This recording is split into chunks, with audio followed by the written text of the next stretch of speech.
The rain began as it always did in Oakhaven, with a gentle, hesitant tap, tap, tapping against the leaded panes of the window above Elias Thorne's workbench. It was a sound so soft, so tentative, one might mistake it for the rustle of a mouse in the rafters, or the faint stir of a breeze through the ancient timbers of the shop itself. But Elias knew better.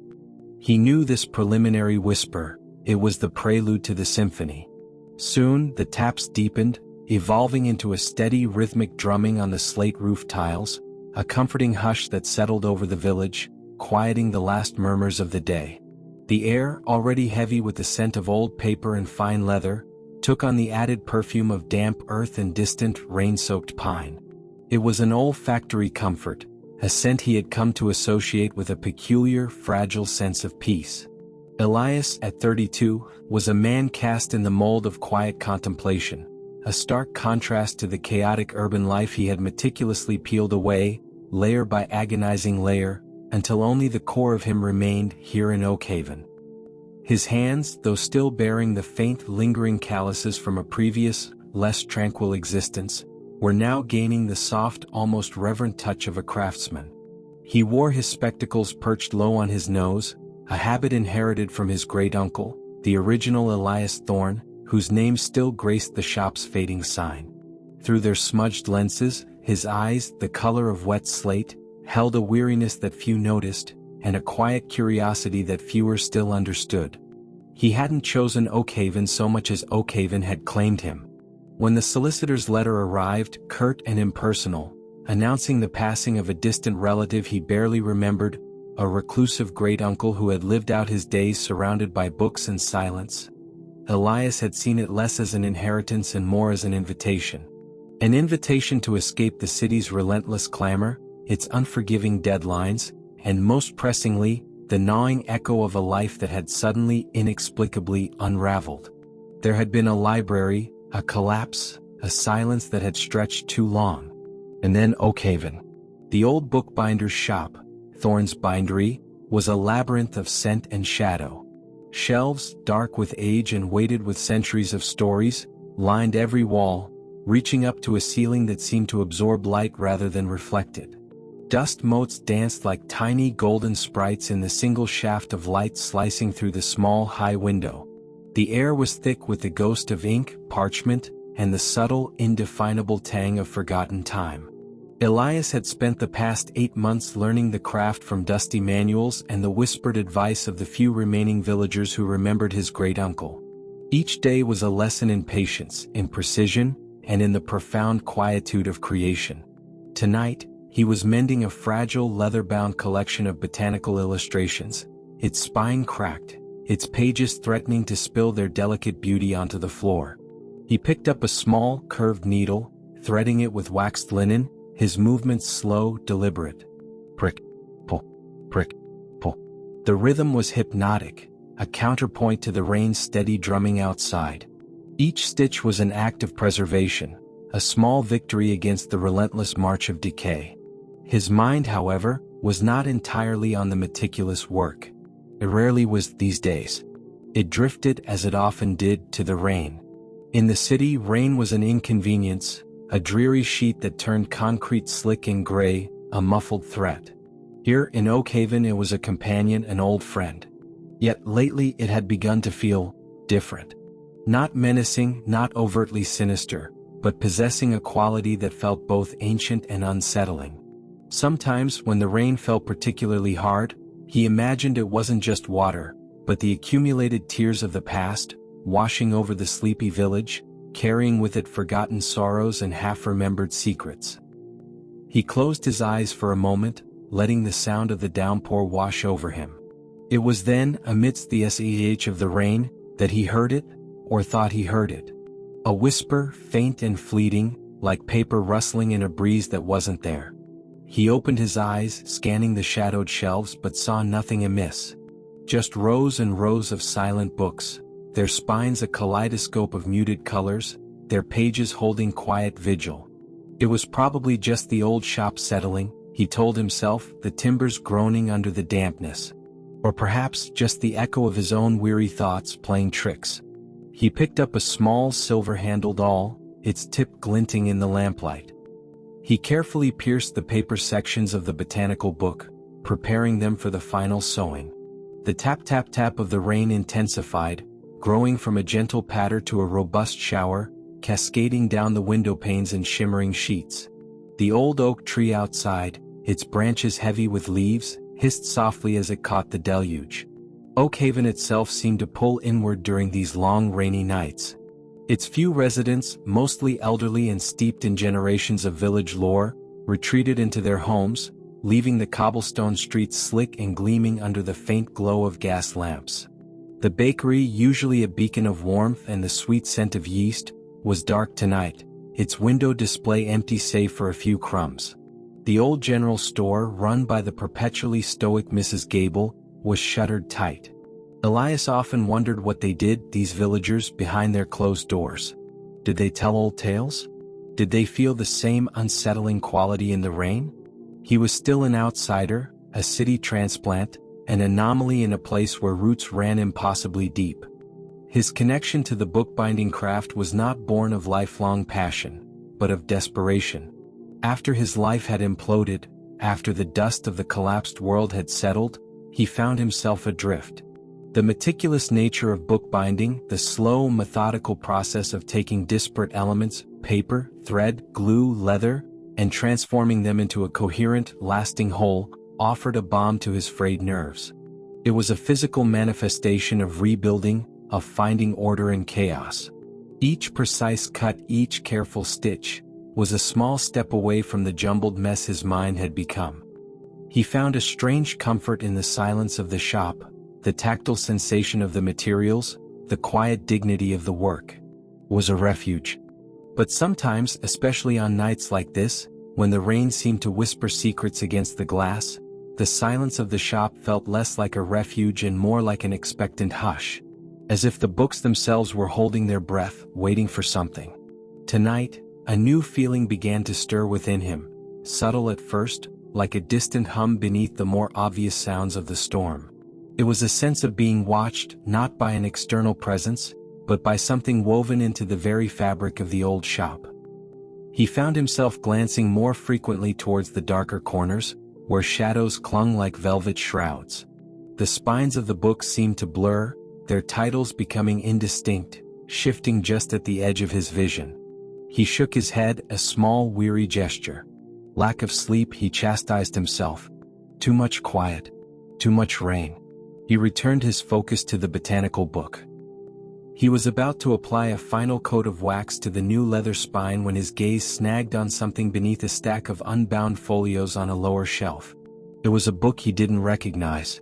And that was saying something, because Elias had, in his 8 months, meticulously catalogued every single volume in Thorne's bindery, a task that had taken weeks and had filled a thick ledger with precise entries. This book was different.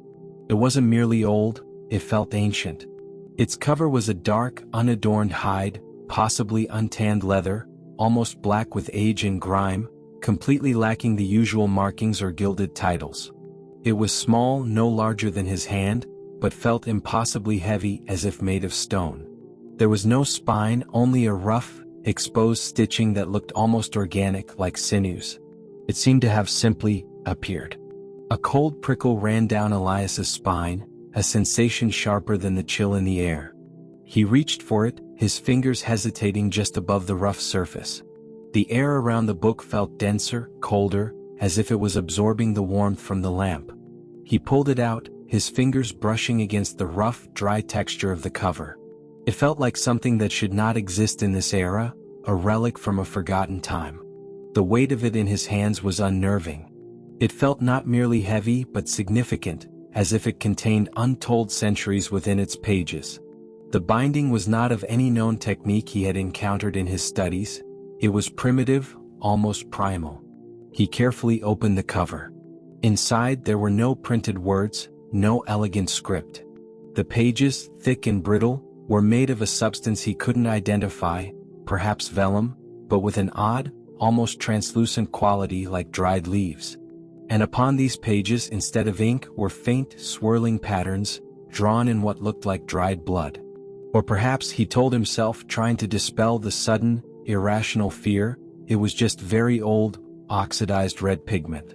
But the patterns, they were not random.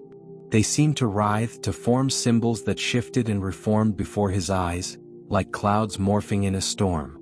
And then, on the very first page, a single clear, undeniable name, etched as if with a sharpened bone, stood out amidst the crimson swirls.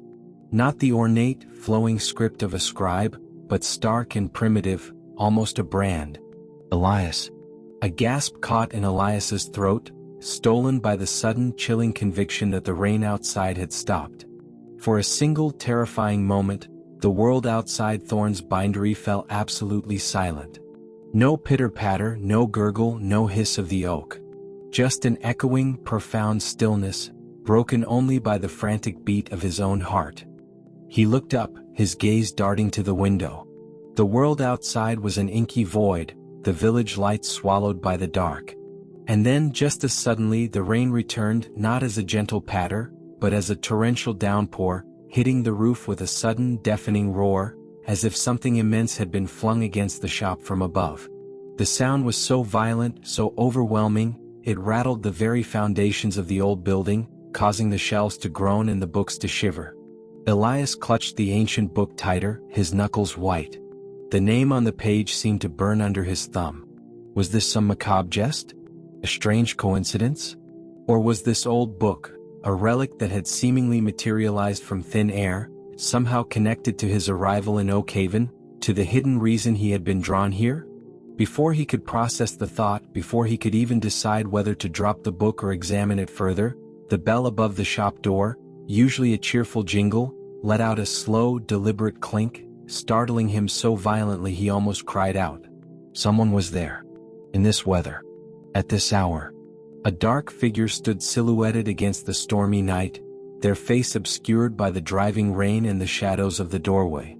The wind, which had sprung up with the sudden downpour, howled through the cracks in the old door, carrying with it a chilling, unidentifiable scent that was neither pine nor damp earth, but something else entirely. Something ancient and cold. Elias stared, the ancient book still clutched in his hand, his breath catching in his throat. The figure stepped fully into the dim light of the shop, their presence filling the small space with a palpable aura of anticipation. Elias's gaze fixed on their face, now revealed by the lamplight.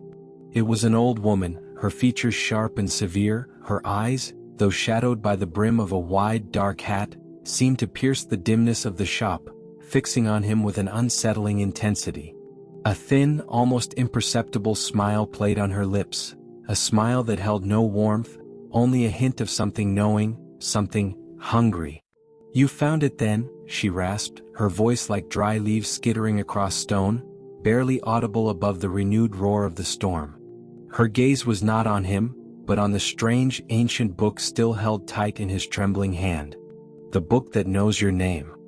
The old woman's voice was like gravel scraping against dry parchment, a sound that seemed to absorb the very oxygen from the air. Elias felt a sudden, inexplicable chill that had nothing to do with the draft from the open door or the cold, damp night outside. He clutched the ancient book tighter, its rough, aged cover now feeling less like an object and more like a live thing, thrumming faintly beneath his fingers. Who are you?" Elias managed to stammer, his own voice sounding thin and reedy against the roar of the rain that had so abruptly intensified. The storm outside hammered at the shop, a violent, percussive symphony that seemed to mock the fragile silence Elias usually cultivated. Water streamed down the window panes, distorting the world beyond into blurred, ghostly shapes. The old woman stepped further into the shop, her movements unnervingly silent for someone of her apparent age. She wore a heavy, dark cloak that shed no water, as if the deluge simply flowed around her. Her face, now clearer in the lamplight, was a roadmap of deep-set wrinkles, each line etched by time or perhaps by something far older than mere years. Her eyes, though, were what truly held him captive, pupils so dark they seemed to swallow the light, surrounded by irises the color of stormy sea, sharp and intelligent, with a hint of something feral gleaming within them. She didn't answer his question directly. Instead, her gaze remained fixed on the book in his hand, a look of profound, almost reverent hunger in her eyes. It always finds its way, she murmured, her voice a low, throaty rumble distinct from the rain. Just as the rain finds the thirsty earth, and the night finds the weary soul. She slowly raised a gnarled hand, its fingers long and thin, tipped with nails like yellowed talons. "May I?" Elias felt a primal urge to recoil, to pull the book away to shield it from her touch. But a strange, compelling force held him rooted to the spot, his muscles refusing to obey. He simply stared, mesmerized by the intensity of her gaze. "The bookbinder's blood runs deep," she continued, her eyes never leaving the volume. "And the village remembers its own. His great-uncle had been a bookbinder." Elias had stumbled into the craft. He wasn't of Oakhaven, not truly. He was a transient, a refugee from a shattered life. The thought brought a fresh wave of unease. I don't understand," Elias said, finally finding a scrap of his voice. "This book, it just appeared. And my name is inside." "Elias, how do you know?" A low, dry chuckle escaped her lips, a sound like dry leaves skittering across a tombstone. "Knowledge, young Elias Thorne, is not always found in the neatly bound pages of history. Some truths are written in the wind, in the roots of the oldest trees, in the deep, wet earth that cradles this village." She extended her hand again, her fingers now twitching slightly, impatiently. "Give it to me. Let me see what it has shown you."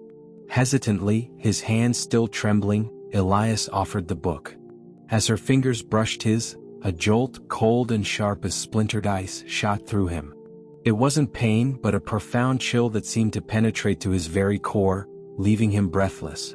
Her skin was ancient, impossibly cold, like wet stone. He snatched his hand back as she took the book, a shiver running through his entire body.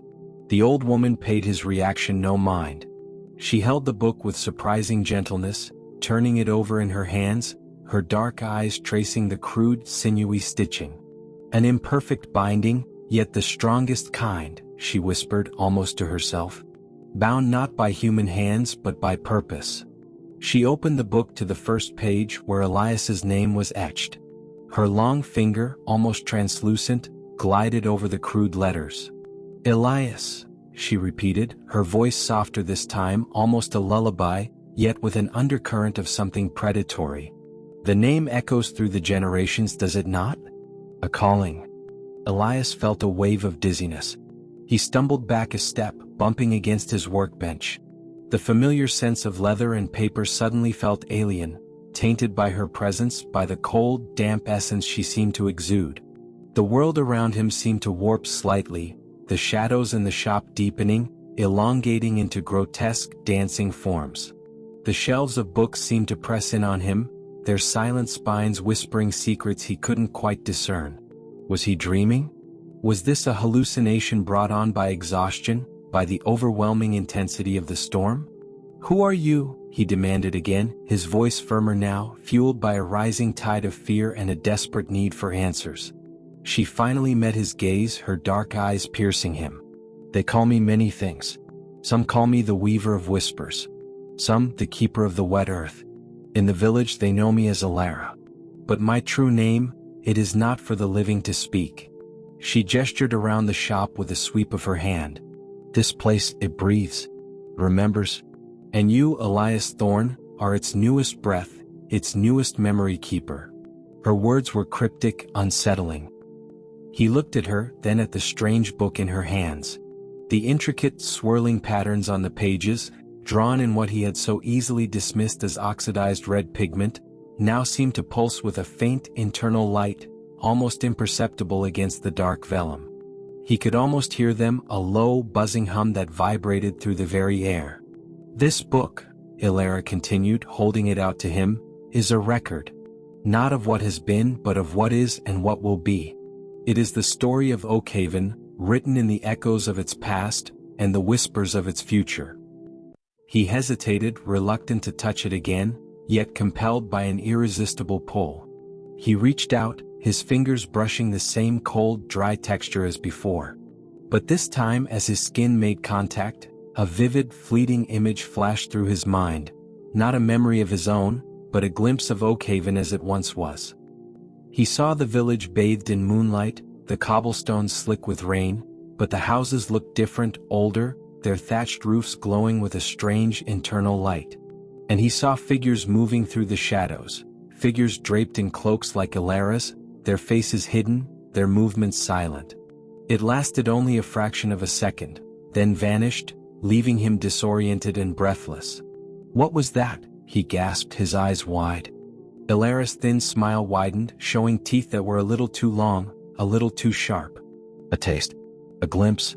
The book opens its mind to you, Elias. It recognizes you." She gently placed the book back into his hands.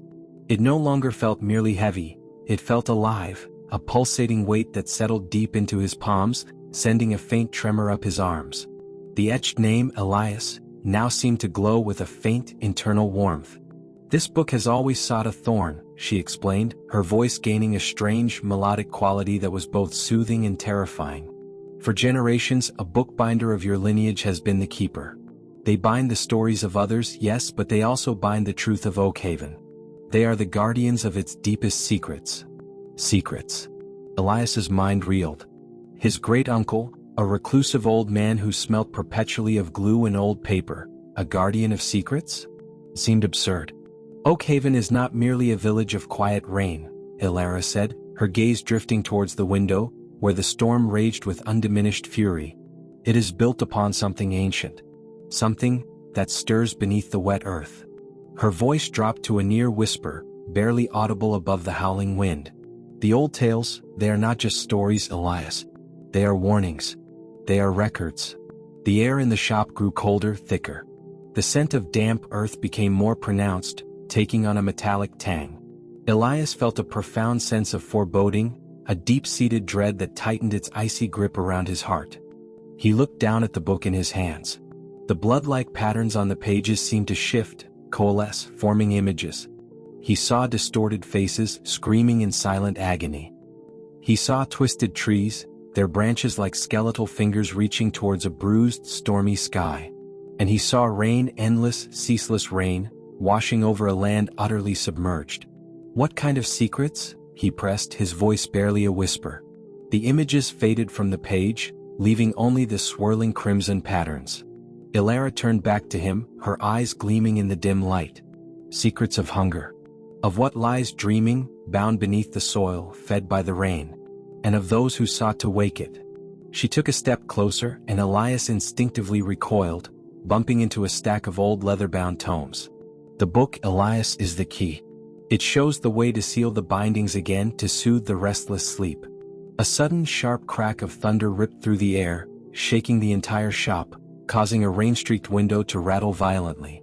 The gas lamp flickered wildly, threatening to extinguish, plunging them into absolute darkness. For a terrifying second, the shop was lit only by the intermittent flashes of lightning, revealing the old woman's face in stark, terrifying relief, her features sharp and skeletal, her eyes burning with an almost unnatural light. When the lamp steadied, Ilara took another slow step back towards the door. The sound of the rain outside seemed to lessen, once again to a more manageable roar, as if the thunderclap had momentarily stunned the storm into submission. "The rainy day bakery," Ilara murmured, her gaze fixed on something beyond Elias, perhaps on the dark, empty street outside.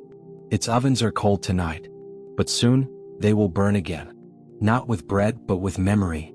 She turned her piercing gaze back to Elias, a chilling, knowing smile gracing her lips. "The book will guide you. Listen to the rain, Elias Thorne. It always brings what is due." With that final, enigmatic statement, she turned and slipped out of the shop as silently as she had entered. The bell above the door gave no chime. The torrent of rain seemed to part for her, engulfing her within moments until she was swallowed by the dark, stormy night. Elias rushed to the door, peering out into the deluge. There was no sign of her. Just the pouring rain, the swirling mist, and the oppressive, echoing silence of the deserted street, broken only by the relentless drumming of the storm.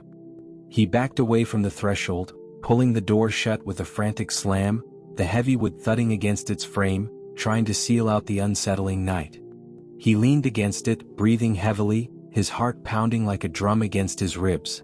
The cold from her touch still lingered on his hand, a phantom chill that seemed to seep into his very bones. He looked down at the ancient book still clutched in his hand.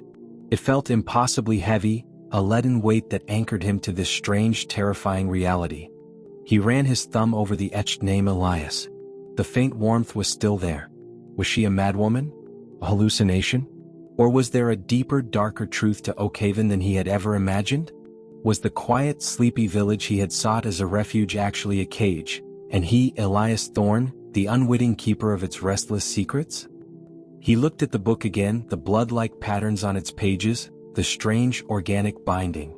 The silence of the shop, now that Alara was gone, felt heavier, expectant. The rain outside continued its relentless beat, a constant, pervasive presence. And in the depths of his mind, he could still hear Alara's raspy whisper, "The book will guide you. Listen to the rain, Elias Thorne. It always brings what is due." And as he stood there, alone in the rain-battered shop, a new, unsettling thought surfaced, chilling him to the bone. He had dismissed the ancient book as a curiosity. But the image of the bakery, dark and empty, flashed in his mind. The rainy day bakery. Its ovens were cold. But soon they would burn again. Not with bread, but with memory. What could that mean? And what was due? He swallowed hard, the taste of fear a bitter tang on his tongue. The night was far from over. The heavy thud of the shop door closing behind Alara seemed to echo Elias's own frantic heartbeat. He leaned against the rough-hewn wood chest, heaving, gulping down air that still felt impossibly thin, laced with the metallic tang that had accompanied the old woman's presence. His rational mind screamed for explanations, for a logical framework to contain the surreal, terrifying encounter. But logic, like a fragile paper boat in a storm, was rapidly being swamped by the relentless waves of the inexplicable. The cold where her fingers had touched his still lingered, a phantom frost that seemed to penetrate his very bones, leaving a lingering, profound chill. He looked down at the ancient book in his hand, a tangible anchor in a world that had suddenly tilted on its axis. It no longer felt merely heavy, it pulsed with a faint, almost imperceptible tremor, a low thrumming that seemed to resonate deep within his own chest. The crude, almost organic stitching on its spine appeared to twitch, as if flexing with an unseen life. He carried it to his workbench, placing it carefully under the warm glow of the gas lamp, which had mercifully steadied its flame after Alara's departure. The familiar tools, the bone folder, the awl, the stacks of clean paper, offered a fleeting illusion of normalcy. But the book, lying there amidst the mundane instruments of his craft, was a stark, jarring anomaly. Its cover, that dark, unadorned hide, felt rough and cool beneath his fingertips. He traced the lines of the crude etching, Elias. The letters seemed to glow with a faint, internal luminescence, an unsettling warmth that contradicted the phantom chill still clinging to him. He remembered the glimpse it had shown him. The ancient Oakhaven, the shadowy figures, the rain. Was it a hallucination? Or a memory from a time he shouldn't know? He opened the book again, his breath catching. The pages, thick and translucent like dried leaves, still bore the swirling patterns of what he now knew, with a certainty that iced his veins, was dried blood. But they were no longer static. As he stared, transfixed, the crimson swirls began to subtly shift, to writhe with a slow, deliberate fluidity. They didn't form clear images this time, but seemed to ebb and flow, like currents in a dark, viscous liquid. He leaned closer, his mind struggling to impose order on the chaos, to find meaning in the unsettling artistry. A faint, almost inaudible whispering seemed to emanate from the pages, a sound like dry leaves rustling in a forgotten wind. It was not words, not language, but a breathy, sibilant murmur that slithered into his mind, brushing against the edges of his consciousness. It spoke of deep earth, of forgotten roots, of things that slept in the dark places. His logical, city-bred mind rebelled. This was impossible. This was madness. He was exhausted, traumatized, clearly hallucinating. The stress of his past, the sudden inheritance, the isolation of Oakhaven, the relentless rain, it was all coalescing into some form of psychological break. He tried to rationalize it away, to convince himself that the shifting patterns were merely an optical illusion, the whispers the sound of the rain, amplified and distorted by his own terrified imagination. But the phantom chill on his hand, The sheer presence of the ancient book, the vividness of the encounter with Alara, they were too real, too visceral to be easily dismissed. The collapse he had fled from in the city had been not just structural but personal. A library, yes, but also a life that had crumbled around him. He had sought Oakhaven's quiet to rebuild, to rebind his own fractured existence. Now it seemed Oakhaven was demanding that he bind something else entirely. Something ancient and terrible. The rain outside hammered at the shop, an unrelenting drumbeat against the roof, a torrent gurgling in the eaves. It was no longer a comforting lullaby, it was a relentless force, an oppressive shroud that enveloped the village, pressing down, blurring the line between the tangible world and something far more primal. Elias could feel its pervasive dampness seeping into the very stones of the shop, permeating the air, clinging to his clothes. It wasn't just water falling from the sky, it was a living, breathing entity, a conduit for whatever ancient energy stirred beneath Oakhaven. He looked around the shop, suddenly acutely aware of its vast age. The timbers groaned, the shelves creaked, the very air seemed to hold its breath. Shadows danced in the corners, elongated by the flickering lamp, morphing into grotesque shapes that seemed to watch him with silent, unblinking eyes. Every familiar sound became amplified, distorted. The drip of water from a leaky roof patch, the soft rustle of an unseen draft, the distant, mournful hoot of an owl. Each sound seemed to carry an echo of Alara's chilling words. The rainy day bakery, its ovens are cold tonight. But soon, they will burn again. Not with bread but with memory. The words resonated in his mind, a jarring counterpoint to the rain's relentless rhythm. Why the bakery? It was just a simple village establishment, run by the stout, perpetually flour-dusted Mrs. Gable, known for her surprisingly light oat scones. What memories could its ovens burn? A new sensation began to prickle at the edges of his awareness. A scent. Faint at first, almost imperceptible beneath the overwhelming dampness and the familiar aroma of old paper and leather. It was a sweet, yeasty smell like freshly baked bread. But it was impossible. The bakery was closed, dark. Mrs. Gable would have put out her fires hours ago. Yet the scent grew stronger, a warm, inviting aroma that somehow felt deeply wrong, out of place in the cold, rain-swept night. It wasn't the robust smell of a morning bake. It was something subtler, almost ethereal, like a ghost of a scent. It seemed to emanate from outside, from the direction of the village square, where the bakery stood. Against his better judgment, against every instinct that screamed at him to stay locked within the safety of his bindery, Elias felt an irresistible pull. It was a strange, magnetic force, a morbid curiosity mingled with a desperate need to understand, to rationalize. If this was a dream, he needed to walk into it, to confront it head-on, to prove to himself that it was nothing more than the product of a tired, overwrought mind. He picked up the old storm lantern from a hook by the door, its glass chimney cold beneath his fingers. His hand still held the ancient book, its strange warmth a constant presence. He couldn't bring himself to put it down. It felt like a tether, a conduit, and perhaps his only guide. With a final, fortifying breath, Elias unlatched the heavy wooden door.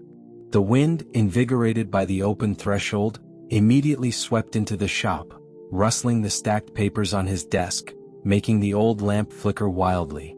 The rain, a solid curtain of water, lashed at his face as he stepped out onto the cobblestone path.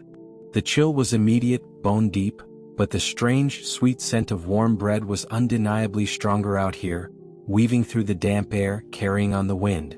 The village lane was deserted, the ancient cobblestones slick and gleaming under the faint, diffused glow of the few gas lamps that defied the storm. Shadows stretched long and distorted, dancing and swaying with the wind and rain. Every creak of a shutter, every groan of a timber in the surrounding houses, seemed amplified, taking on a sinister quality. The rain was a living entity, whispering, urging him forward. He pulled his simple wool coat tighter around him, hunching his shoulders against the elements. The beam of his lantern cut a trembling circle through the sheeting rain, illuminating patches of wet stone, puddles that reflected the bruised, shifting clouds above. He walked slowly, deliberately, his boots splashing softly through the accumulating water. The scent of warm bread grew more potent with every step, drawing him like a siren's song. It was a familiar, comforting aroma, yet in this context on this night, it was profoundly unsettling. It was the smell of life, of sustenance, yet it felt like a lure, a trap. Ilara's words echoed again, not with bread but with memory. He reached the village square, a small open space dominated by a moss-covered fountain, its waters overflowing with the relentless rain. Across the square, the dark, squat building of the rainy day bakery stood silhouetted against the stormy sky. Its windows were still dark, its door firmly shut. There was no light within, no sign of life. Yet the warm, yeasty scent was undeniably strongest here, radiating from the very stones of the building. Elias stopped, his heart hammering against his ribs. The ancient book in his hand throbbed, its warmth now almost a burning sensation. He looked from the dark bakery to the book, then back again. The rain poured down, washing over Oakhaven, over him, over the silent, shadowed building.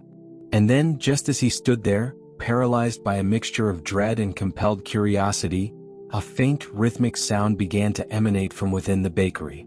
It was a low, insistent thump thump thump, like something heavy being kneaded or perhaps something being pounded. And with it, a new subtle shift in the air, a breath of warmth, as if the cold ovens of the rainy day bakery had indeed begun to stir, to awaken. He took another step closer, the old book a leaden weight, a silent compass guiding him forward into the heart of Oakhaven's rainy, unsettling night. He had sought refuge here. He had found a nightmare. And the nightmare, it seemed, was only just beginning to bake. The rhythmic thump thump thump emanating from the rainy day bakery was a physical presence in the storm-lashed square, a low resonant beat that seemed to vibrate through the very cobblestones beneath Elias's feet. It was the sound of dough being kneaded, undeniably. Yet it was too heavy, too relentless, lacking the familiar human rhythm, the occasional pause, the subtle shift in pressure. And the warmth in the air, the intoxicating scent of fresh bread, intensified with each beat, a comforting aroma twisted into something sinister by the eerie circumstances. Elias stood transfixed, the rain plastering his hair to his forehead, running in cold rivulets down his face. The ancient book in his hand throbbed with a persistent, low pulse, its warmth now a distinct heat against his palm, almost as if it shared his rising panic, urging him closer.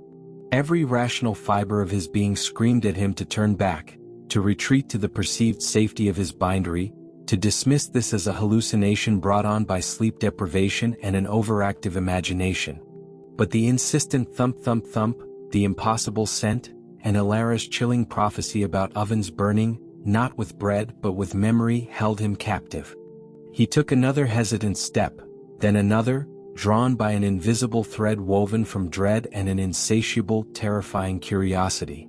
The bakery building, usually a cheerful presence with its inviting aroma, now loomed before him like a squat, dark sentinel. Its brick facade, typically a warm ochre, appeared almost black under the relentless downpour, the mortar lines blurring into indistinct shadows. The sturdy oak door, usually propped open during business hours, was closed and locked as expected. But through the single large display window, which in daylight showcased Mrs. Gable's prized oat scones and crusty loaves, a faint, flickering light now pulsed. He pressed himself against the rough, cold brick wall beside the window, trying to peer inside. The glass, streaked with rain, distorted his view, turning the interior into a blurred mosaic of light and shadow. The thump thump thump was louder here, almost deafening, vibrating through the wall against his cheek. It was accompanied now by a low, guttural hiss, like steam escaping from an unknown source. He squinted, trying to discern something, anything, through the watery distortion. The flickering light inside seemed to emanate from the very heart of the bakery, near where the massive brick ovens were housed. It pulsed with an unnatural, sickly yellow hue, casting long, writhing shadows that danced with a life of their own. It looked like fire, yet it offered no comforting warmth, only an unsettling intensity. Then he saw it, or thought he saw it. A shape, vaguely humanoid, moved within the flickering light. It was tall, impossibly elongated, its form blurred and indistinct behind the rain-soaked glass. It moved with a strange, undulating grace, a fluidity that was utterly unlike Mrs. Gable's sturdy, efficient movements. Its arms, if they were indeed arms, rose and fell in a slow, hypnotic rhythm, mirroring the thump-thump-thump that filled the air. It was as if this unseen entity was the source of the kneading sound, its unseen hands working an unseen dough. A wave of nausea washed over Elias. He pressed his free hand to his mouth, trying to stifle the sudden urge to vomit. The scent of warm bread, once alluring, now seemed cloying, sickly sweet, tinged with an underlying odor he couldn't quite place, something metallic, something vaguely organic. Not the smell of baking but of something being consumed. Not with bread but with memory. Ilara's words clawed at his mind, painting a horrifying picture. What kind of memory was being needed in there? What was being consumed? He felt the ancient book in his hand grow hotter, vibrating more intensely. He glanced down at it, and to his astonishment, the crimson patterns on its brittle pages began to pulse in sync with the flickering light inside the bakery. The swirls of what he knew was dried blood seemed to deepen in color, becoming almost liquid. And then, slowly, agonizingly, new images began to form within the swirling patterns. Not the distorted faces or submerged landscapes from before, but something more specific, more terrifyingly relevant. He saw a sequence of glimpses. A young woman, her face pale with fear, her eyes wide, staring at something just out of frame, her hands clutching at her apron, a baker's apron. A shadow, long and impossibly thin, stretching across the floor of what was unmistakably the bakery, its form reaching for the woman. A flash of intense, yellow light, like the light flickering inside now, engulfing everything. And finally, a single clear image, a small silver locket, lying on the dusty flower-strewn floor of the bakery, forgotten. The images vanished as quickly as they appeared, leaving Elias gasping, his mind reeling. These weren't abstract symbols or ancient visions. These were specific, horrifying events, intimately tied to this very place. Was the book showing him what had happened here? Was it a record of a past tragedy, a past horror? And if so, how did it know? The thump-thump-thump inside the bakery seemed to quicken, growing louder, more frantic. The air around Elias shimmered, grew heavy with the strange, sickly sweet bread scent, now with that metallic organic undertone becoming more pronounced. He felt a chilling vibration beneath his feet, a low hum that seemed to emanate from the very earth. He leaned closer to the window, pressing his face against the cold, wet glass, desperate for a clearer view, compelled by the horror and the revelation from the book. Through the blurred, rain-streaked pane, he saw the elongated shape again, clearer this time. It was still vague, unsettlingly fluid, but he could make out something that resembled an arm, pale and almost translucent, arcing down, then rising, again and again, in that relentless kneading motion. And attached to the arm, he thought he saw not a hand but a cluster of long bone-white protrusions, like a grotesque parody of fingers. A low, keening sound, almost like a whisper of agony, seemed to rise from within the bakery, mingling with the thump-thump-thump and the hiss of steam. It was a sound that prickled the hairs on the back of his neck, a sound that spoke of unspeakable suffering. Elias pressed his ear against the glass, ignoring the cold, the rain, the shiver that ran through him. He had to hear. He had to understand. And as he listened, the distinct aroma of warm bread transformed, subtly at first, then undeniably. The sweetness remained, but it was now overlaid with something else, something far more visceral, far more chilling. It was the unmistakable, horrifying scent of baking flesh. His stomach clenched, and this time he couldn't hold it back. He retched violently, leaning away from the window while burning his throat. He stumbled back, away from the bakery, away from the horrific truth that was now assaulting his senses. The ancient book slipped from his numb fingers, landing with a soft, wet thud on the cobblestones. He stared at it, lying there in the rain, its cover dark and featureless. It had shown him a glimpse, a horrifying truth. And now the bakery confirmed it. He staggered backward, scrambling away from the bakery, his mind reeling. The thump-thump-thump continued, relentless, mechanical, now accompanied by a high-pitched, almost human squeal. The scent of baking flesh was overwhelming, thick and cloying in the stormy air. As he turned to flee, his gaze caught something else. Not inside the bakery but on the outside wall, just above the window, hidden by an overflowing drainpipe and obscured by centuries of grime. A faint, almost invisible carving. He squinted, trying to make it out through the rain. It was a symbol crudely etched into the old brick. 3 interlocking circles, with a single, elongated line extending downwards from the central one. It looked vaguely familiar, like something he had seen in one of his great-uncle's obscure reference books on ancient symbols. But before he could properly discern it, the faint, sickly yellow light inside the bakery suddenly pulsed, intensely, blindingly bright, momentarily illuminating the entire square. And in that terrifying flash, Elias saw something else, something he had missed before, something that made his blood run cold. Through the rain-streaked glass, silhouetted against the blinding, internal inferno, he saw the elongated figure again. This time it was unmistakably, horribly clear. It was not humanoid, not a person. It was a construct of some kind, a grotesque engine of bone and shadow, its impossibly long limbs ending not in hands, but in crude, grinding mortars endlessly kneading. And within its skeletal framework, pulsing with that same sickly yellow light, he saw something else, something that made him choke back a scream. It was a vast, pulsating mass of gray-pink matter, studded with countless, unblinking eyes, each one reflecting the ghastly yellow light. And within this horrific mass he saw faces. Human faces. Distorted in silent agony, half-formed, dissolving. The light faded as quickly as it had appeared, plunging the bakery's interior back into blurred shadow and flickering menace. The thump-thump-thump continued, but now it sounded different. Louder. More insistent. More hungry. Elias stumbled backwards, away from the horror, away from the undeniable truth. He had to get back to the shop, to the book. It was the only thing that made sense, the only thread connecting him to this unfolding nightmare. He scrambled to retrieve the ancient volume from the wet cobblestones, clutching it tightly, its warmth now a comforting beacon against the overwhelming cold of fear. As he turned to flee, to run through the relentless rain back to the safety of Thorne's bindery, a shadow detached itself from the deeper darkness beneath the sheltering eaves of the bakery. It moved with a slow, deliberate slither, a dark, formless mass that elongated and contracted with an unnatural fluidity. It was silent, utterly silent, making no sound against the drumming rain.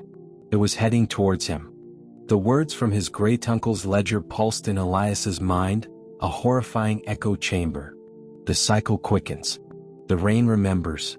The last binding weakens. He will come. The new Thorne must be ready. The heart of Oakhaven, it calls for its keeper. Each phrase was a chisel, carving away the last remnants of his skepticism, leaving behind only the cold, stark architecture of terror. He slumped onto the dusty stool behind his workbench, the heavy ledger still open before him, the ancient book clutched tight in his other hand. His limbs felt like lead, his mind a fractured landscape of disbelief and nascent understanding. The bindery, once his sanctuary, now felt like a prison, a relic of a family legacy he had unknowingly inherited, a destiny he never asked for. He, Elias Thorne, a former archivist who once worried about acid-free paper and proper cataloging, was now the unwitting keeper of an ancient horror that stirred beneath a rain-soaked village. The absurdity would have been comical, had it not been so utterly terrifying. The rain outside hammered against the shop, a relentless, deafening presence. It wasn't just water falling now, it was a conduit, a pulsing artery of the unseen, a manifestation of the cycle his great-uncle had spoken of. He could almost feel its pressure against the stout walls of the shop, a living weight pressing in, seeking entry. The ancient book, cradled in his palm, throbbed with a steady internal warmth, a low hum resonating from its very core. The crimson patterns on its pages, the dried blood, seemed to deepen in hue, taking on an almost liquid sheen in the dim lamplight. He could feel a faint vibration from it, a subtle tremor that seemed to speak to his bones, a silent insistence. It was no longer just an object, it was a companion, a grotesque guide. He looked from the ancient book to the ledger, then back. What did he do? How did he be ready? What was the heart of Oakhaven? And how could he possibly seal the bindings again, when he barely understood what they were? A deep, bone-weary sigh escaped him. His great-uncle, the stoic, quiet man who had lived his life surrounded by books, had been fighting a silent war, a battle Elias was now drafted into without warning. He thought of the quiet villagers, the baker, the weaver, Mrs. Gable. Did they know? Were they simply oblivious, or were they part of this chilling tapestry, perhaps even unknowingly complicit in its perpetuation? He picked up the ledger again, his fingers tracing the strange symbol. The 3 interlocking circles with the downward line was everywhere. On the bakery wall, in the ledger, and now he noticed, etched faintly into the bottom right corner of the ancient book's cover, almost imperceptible against the dark hide. It was a sigil, a mark of something profound and terrifying.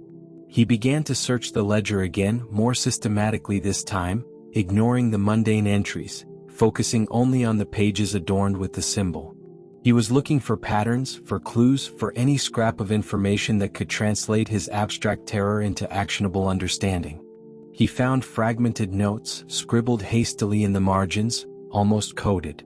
The root stirs where the waters gather. The labyrinth beneath the old well. The veins of Oakhaven run cold when it wakes. The hearth of memory must not ignite until the cycle is complete.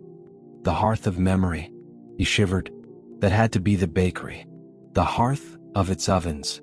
And memory, as Alara had warned, was what it would burn. He turned a page and a small brittle drawing, almost transparent with age, fluttered out from between the leaves. It was a crude map of Oakhaven, not the familiar village layout he knew, but something older, with landmarks that were only faintly recognizable. He saw the old well marked and a crude symbol of a tree labeled the root. The village square was marked with a clear depiction of the bakery, and next to it, the chilling symbol of the 3 interlocking circles. But what truly caught his eye was a series of faint dotted lines leading from the well, past the bakery, and then disappearing beneath what appeared to be the location of his own bindery. The lines were labeled in his great-uncle's precise hand, the veins. His heart pounded. The map suggested a deeper, unseen network beneath the village, a circulatory system connecting these key points. And his shop, Thorne's bindery, was somehow at the end of this dark, subterranean labyrinth. As he stared at the map, the ancient book in his hand began to pulse more intensely, its hum growing louder, a low, resonant throb that seemed to fill the quiet shop, almost drowning out the sound of the rain. The crimson patterns on its pages writhed, and then slowly new words began to form within them, shimmering into existence like faint blood-red script on a vellum canvas.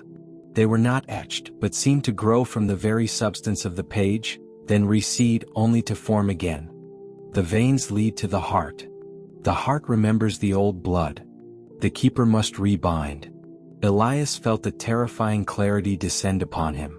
The heart of Oakhaven wasn't just the bakery, it was something deeper, something that fed on old blood, whatever that meant. And the veins led there, perhaps from his own shop. Was there something beneath his bindery? A hidden passage? A chamber? He gripped the ancient book, its pulsing warmth of frantic rhythm against his skin. He looked around the dusty, familiar confines of the shop, suddenly seeing it with new, terrified eyes. The old floorboards, stained and worn, stretched out before him, silent witnesses to generations of Thorbs. He stood up, slowly, his legs stiff, and walked towards the center of the main room, where the dotted lines on the map seemed to converge. He knelt, pressing his hand against the cold, unyielding wood.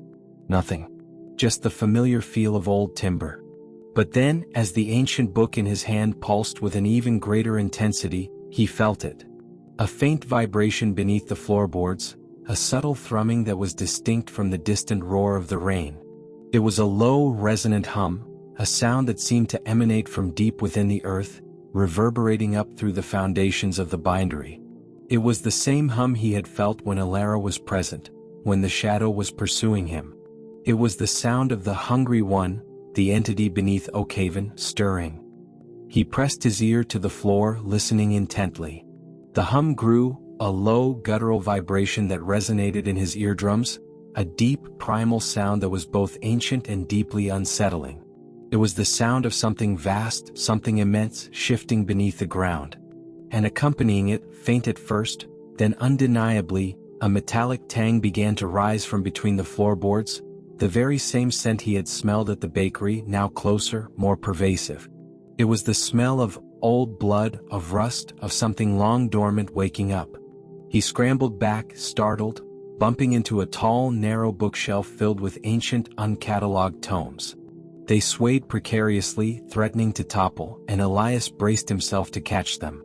But as he did, his fingers brushed against a small, almost invisible latch on the side of the shelf, hidden in plain sight behind a thick leather-bound volume of obscure poetry.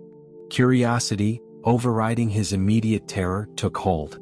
He pulled at the latch. With a soft click, the entire bookshelf, set on unseen hinges, swung inward, revealing a narrow, dark opening in the wall, leading into what appeared to be a steep, stone staircase descending into absolute blackness. The air that wafted out was cold and damp, carrying the metallic scent with a sickening intensity, and with it, a faint, almost imperceptible whisper, like a chorus of dry leaves. This was it. The veins. The path to the heart. The ancient book in his hand pulsed with an almost blinding light now, its hum a frantic, insistent rhythm. The blood-red patterns on its pages swirled wildly, coalescing into a single terrifying image, the symbol of the three interlocking circles, but this time, it was surrounded by what looked like grasping, skeletal fingers reaching out from the darkness. He hesitated at the threshold of the hidden passage. The darkness beyond was absolute, impenetrable, broken only by the faint, shimmering light from the ancient book. The air grew colder, heavy with the stench of decay and something indefinable, ancient. The low hum from beneath the floorboards intensified, now feeling less like a vibration and more like a voice, a low, guttural murmur rising from the depths.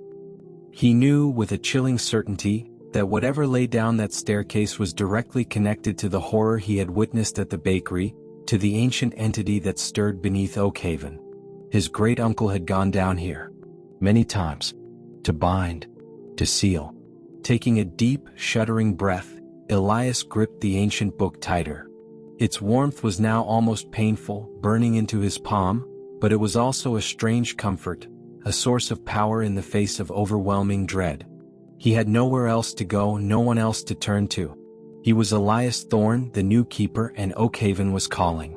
With the unyielding hum vibrating beneath his feet, the ominous whispers echoing from the darkness, and the scent of ancient blood filling his lungs, Elias stepped across the threshold, his storm lantern held high, casting a trembling circle of light into the suffocating blackness of the hidden staircase. The rain continued its relentless descent outside, sealing him deeper into the heart of Oakhaven's nightmare. The first step down was into absolute void.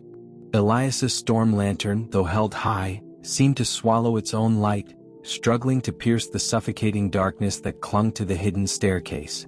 The air that rushed up to meet him was colder than anything he had felt above ground, heavy with the scent of damp earth, metallic rust, and something else, something ancient and stagnant, like water trapped in darkness for centuries.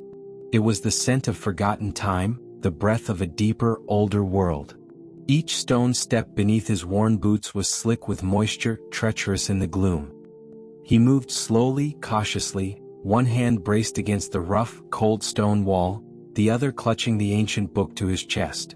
Its pulsating warmth was now almost a searing heat against his palm, a frantic, insistent rhythm that reverberated up his arm, settling deep within his bones.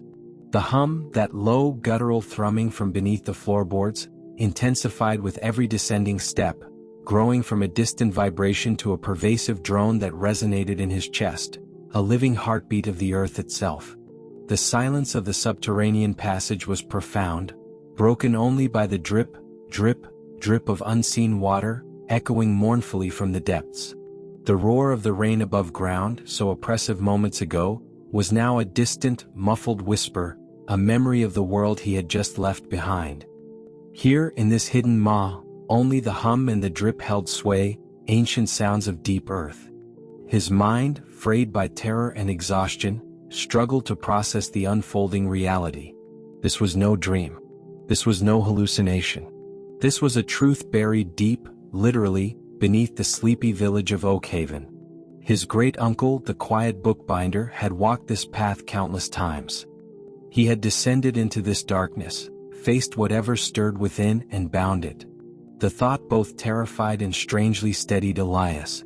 He was not alone in this lineage of burden. The staircase was long, winding slowly downwards in a spiral, seemingly endless. The rough-hewn stone walls, occasionally glinting with traces of mica, narrowed around him, pressing in, evoking a sense of claustrophobia that made his throat tighten.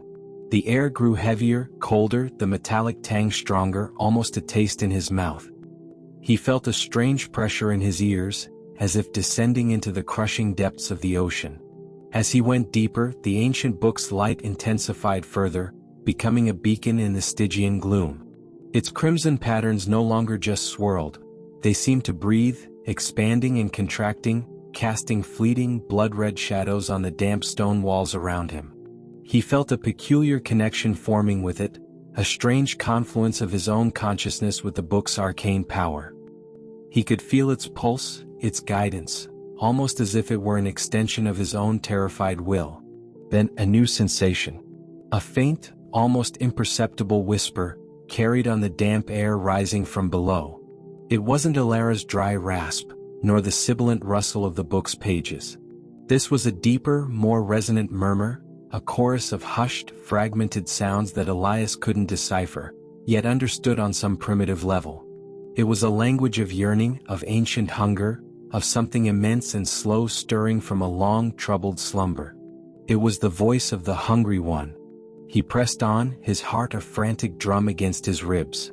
The steps finally ended, depositing him onto a narrow, uneven floor of compacted earth. The air here was even colder, thick with a pervasive dampness that seeped into his clothes, chilling him to the bone.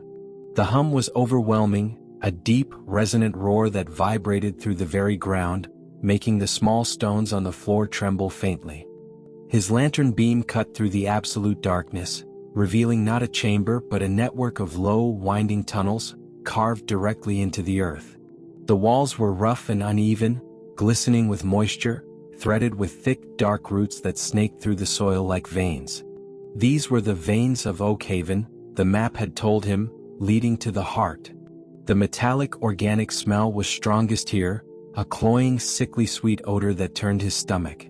It was the scent of the bakery, magnified, concentrated, mixed with the unmistakable tang of old blood and raw earth. This was where the flour ran red. He shone his lantern along the tunnel walls. The roots were everywhere, thick and gnarled, some as wide as his arm, others thin and fibrous, all pulsating faintly with the same low hum that filled the air. They were more than just tree roots. They seemed to be alive, sensate, connected to something vast and unseen. As he moved deeper into the labyrinth, following the faint pull of the ancient book in his hand, he noticed markings on the tunnel walls. Not the crude symbol but specific chisel marks, the kind a stonemason would make. They were old but undeniable, suggesting purposeful excavation. And then he saw them, small rusted tools, discarded and forgotten, lying in crevices in the rock. A pickaxe, a shovel, a few chisels. His great-uncle's tools? Or perhaps the tools of keepers long before him. He spotted something else in a small alcove, a sturdy wooden chest, bound with rusted iron straps. It looked like the kind of chest used for storing precious items or dangerous ones. His great-uncle's. He knew it instinctively. He knelt, his hands trembling as he fumbled with the latch. It was stiff, protesting years of disuse, but with a grunt of effort he forced it open. Inside, illuminated by his lantern, lay a collection of items carefully preserved. A smaller leather-bound journal. Its cover was plain, dark brown, its pages filled with his great-uncle's neat, meticulous script. Unlike the cryptic notes in the main ledger, these seemed to be direct observations, almost a diary. Several vials of a thick, viscous liquid. The glass was dark, almost black, and the liquid within was an unsettling deep crimson like dried blood. It shimmered faintly in the lantern light.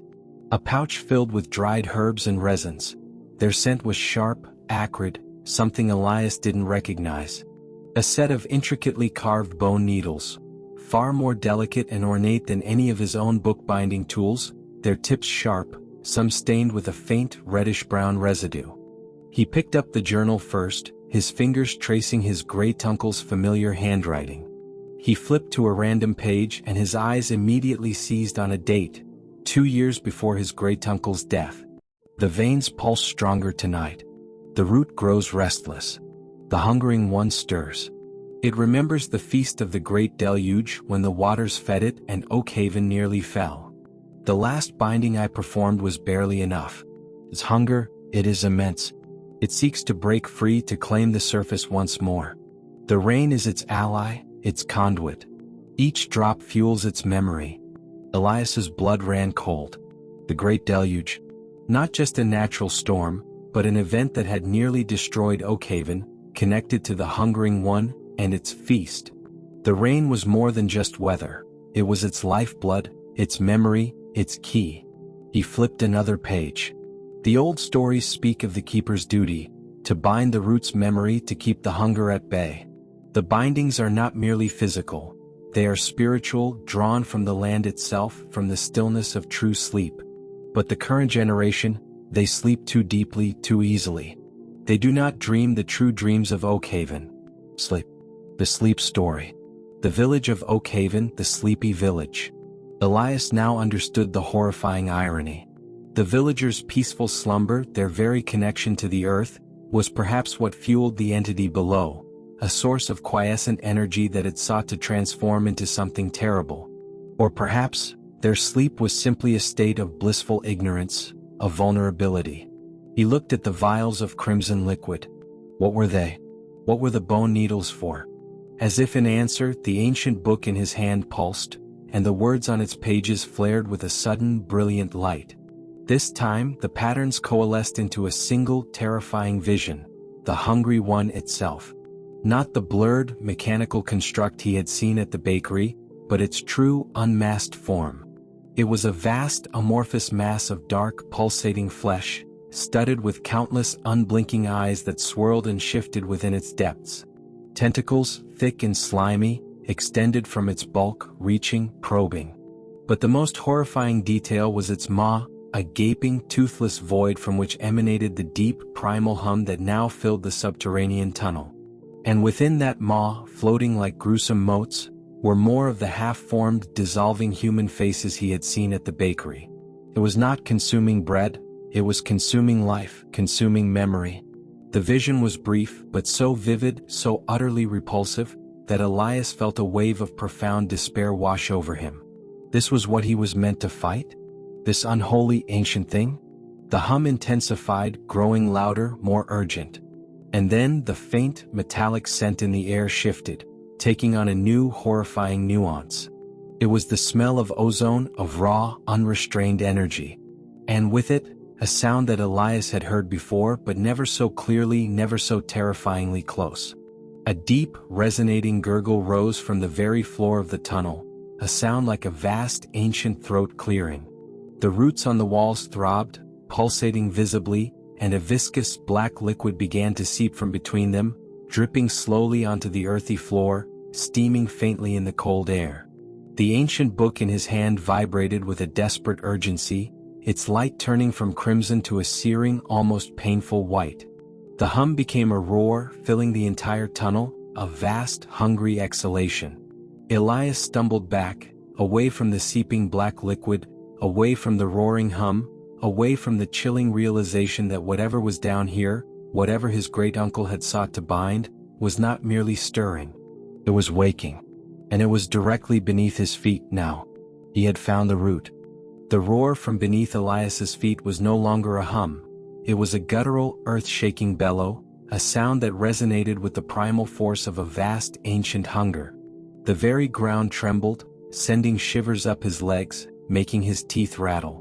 The black, viscous liquid seeping from the roots on the tunnel walls accelerated its flow, dripping onto the compacted earth floor with thick, wet plops, steaming faintly as it hit the cold stone. The air, thick with the smell of ozone and old blood, became almost suffocating. Elias stumbled back, pressing himself against the rough stone wall, his breath catching in his throat. His storm lantern swung wildly, casting distorted, dancing shadows that mimicked the writhing, pulsating roots. The horror of the vision from the ancient book, the amorphous mass of eyes and tentacles, the gaping maw filled with dissolving faces, was now impossibly close, a palpable presence just beneath him. He had found the root, and the root was undeniably, terrifyingly awake. Panic, cold and sharp, threatened to overwhelm him. Every instinct screamed at him to flee, to scramble back up the winding staircase, to somehow escape this nightmare he had stumbled into. But where would he go? Oakhaven was steeped in this horror, and Alara's words, "The new Thorne must be ready," echoed with chilling certainty. He was trapped, not by physical bars, but by a chilling, inescapable lineage. The ancient book in his hand flared with a blinding white light, its warmth now a searing heat that Elias welcomed, a focal point in the maelstrom of terror. As its light pulsed, the crimson patterns on its pages, once swirling abstractions, now coalesced into sharp, intricate diagrams. He saw depictions of the black, viscous liquid, of the specific herbs from the chest, and of the long bone needles.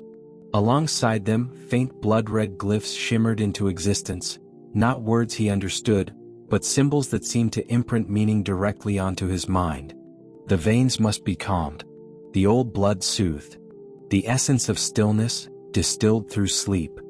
His gaze darted to the open chest at his feet. The vials of crimson liquid, the pouch of herbs, the bone needles. These were the tools. His great-uncle's journal had also hinted at their purpose. He desperately needed to understand. He dropped to his knees, ignoring the slick moisture on the ground, and snatched up the smaller leather-bound journal from the chest.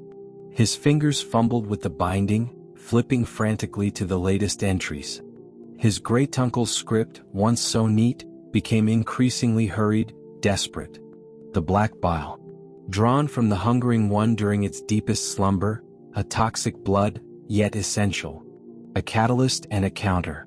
Used with care. It awakens but can also be bound. The sleeping herbs. Crushed and mixed with the bile, they create a poultice. Applied to the veins, it draws upon the inherent stillness of the slumbering village, calming the root, sedating the immediate hunger. The bone needles. To pierce the veins. To apply the poultice directly to channel the binding energy. Elias's mind raced, piecing together the horrifying puzzle. The black liquid seeping from the roots was the black bile, the creature's own essence. And it was now being drawn from the root because the hungering one was awake. The herbs, the needles, they were for a binding, a sedation. He reached into the chest, his hands trembling but decisive. He grabbed one of the dark glass vials, its crimson liquid thick and viscous. Then he found the pouch of dried herbs.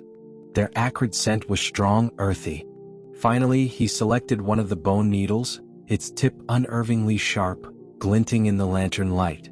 The roar from beneath him intensified, a deeper, more primal sound, accompanied by a new, horrifying sensation.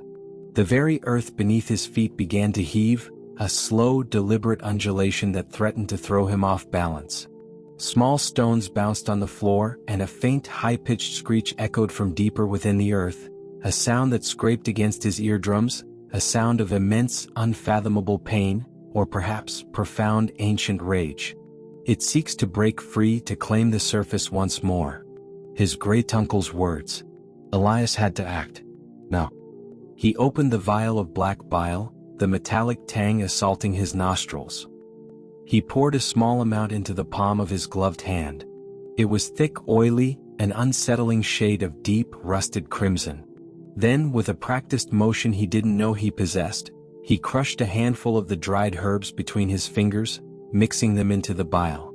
The herbs seemed to sizzle faintly as they contacted the liquid, and the poultice began to thicken, turning into a dark, earthy paste. The acrid scent mingled with the metallic, creating a bitter, foreboding aroma. The ancient book in his other hand pulsed with an almost frantic energy, its light illuminating the precise root he needed to target. It was one of the largest, thickest roots, snaking across the tunnel wall, throbbing visibly with the subterranean hum. It glistened with the black bile that was already oozing from it. This was a key vein. Taking a deep, shuddering breath, Elias held the bone needle between his thumb and forefinger. Its tip was unnervingly sharp. He felt a sudden, profound connection to his great-uncle, to all the keepers who had come before him, who had stood in this very spot, armed with these very tools, facing this very horror. He was no longer just Elias Thorne, the former archivist. He was Elias Thorne, the keeper. With a surge of desperate resolve, he pressed the tip of the bone needle against the throbbing root. The root, surprisingly, offered little resistance. The needle slid in with a soft, sickening squelch, piercing its tough, fibrous surface. A faint, low hiss escaped the root as the bile within it seemed to react to the intrusion. Immediately, Elias took a dollop of the herb bile poultice from his palm and smeared it onto the root, around the entrance point of the needle. As the poultice made contact, a strange reaction occurred. The black liquid seeping from the root visibly slowed, then ceased. The throbbing of the root itself began to lessen, its pulsating rhythm softening, becoming more subdued. And the low, guttural roar from beneath his feet, while not entirely gone, perceptibly diminished, settling back into a deep, unsettling hum. The air grew slightly less heavy, the metallic tang a little less suffocating. A wave of profound exhaustion washed over Elias, as if performing the binding had drained a part of his own life force. But with it came a surge of grim satisfaction. It had worked. He had made the first binding. He had, however briefly, quieted the restless hunger of the root. But the relief was fleeting. As the hum subsided, Elias's mind, no longer overwhelmed by the immediate sonic assault, began to process another detail from his great-uncle's journal. The veins are many. To calm the root is but a temporary respite. The true binding must occur at the hearth of memory, where the blood flows freely, where the new flesh is consumed. It is the heart of its awakening. If the hearth ignites fully, all is lost. The bakery. The hearth of memory. That terrifying construct, kneading its horrific dough. The full extent of his task crashed down upon him. Calming a few roots was a minor skirmish. The real battle, the final binding, had to happen at the bakery, at the very source of the creature's feeding. That's where its power was being manifested, where the new flesh was being consumed. He pulled the bone needle from the now calmer root, the sticky poultice clinging to it. The ancient book in his hand pulsed, guiding him. Its light, no longer frantic, now pulsed with a steady, determined rhythm, illuminating the winding tunnel ahead. It was leading him deeper towards the heart. Elias stood up, his legs still unsteady, but his resolve hardened. The sound of the rain, still a distant roar from above, seemed to mock his temporary victory. He had to reach the bakery. He had to find a way to stop the hearth of memory from igniting fully. As he took his first step deeper into the winding tunnels, heading towards the looming horror of the bakery, the path before him seemed to narrow further. The roots on the walls, while calmer, appeared to intertwine more thickly, forming a dense, almost impenetrable barrier. And from the very end of the tunnel, far in the absolute blackness, a new sound began to emerge, faint but distinct, cutting through the low, pervasive hum. It was the unmistakable, terrifying thump-thump-thump of the unseen baker, somehow clearer, somehow closer, as if the tunnels themselves were bringing the horror directly to him. The hearth was calling. And Elias, the reluctant keeper, was walking right into its fiery maw. The thump-thump-thump from the depths of the tunnel was no longer a distant sound. It was a rhythmic pulse that reverberated through the very earth, vibrating up through the soles of Elias's boots, settling deep within his chest. It was the mechanical heart of the horror, beating out a cadence of inevitable dread. He pushed forward, his storm lantern casting a trembling circle of light that barely illuminated the narrowing passage. The tunnels became a suffocating embrace of wet stone and gnarled roots. The veins, as his great-uncle had called them, were indeed like a circulatory system, thick and fibrous, some as wide as tree trunks, others thin and sinuous, all intertwining to form a dense, living labyrinth. They pulsed with a faint internal light, a sickly yellow hue that mirrored the abominable glow he had seen in the bakery window. Elias had to stoop low, sometimes even crawl as the ceiling pressed down, the rough stone scraping against his coat. The air grew heavier, thick with the metallic tang of old blood and the acrid scent of ozone, now mixed with a pervasive sickly sweet odor that churned his stomach. It was the smell of the new flesh, the memory being consumed. Each breath was a struggle, lungs burning with the foul air. The low, pervasive hum from the root was still present, a constant background drone, but it was increasingly overshadowed by the insistent, horrifying thump-thump-thump of the unseen baker, growing louder, more frantic with every agonizing footstep. Elias's mind, though still reeling, found a strange, grim focus. The ancient book, still clutched in his left hand, was his anchor. Its light, now a steady, brilliant white, sliced through the gloom, always pointing the way forward. The crimson patterns on its pages shifted and reformed, displaying ever more intricate diagrams and glyphs. He saw schematics of the tunnels, highlighting certain junctions, some marked with the chilling symbol of the 3 interlocking circles. It was a living map, guiding him through the subterranean darkness. He recalled another fragmented note from his great-uncle's journal. The hungering one's influence strengthens at the nexus points. The older the conduit, the deeper its hold. Beware the grotto of whispering roots. The words brought a fresh wave of dread. A grotto? A nexus point? What awaited him there? As he navigated a particularly tight squeeze between 2 enormous, throbbing roots, the ancient book flared, and a new image materialized on its pages.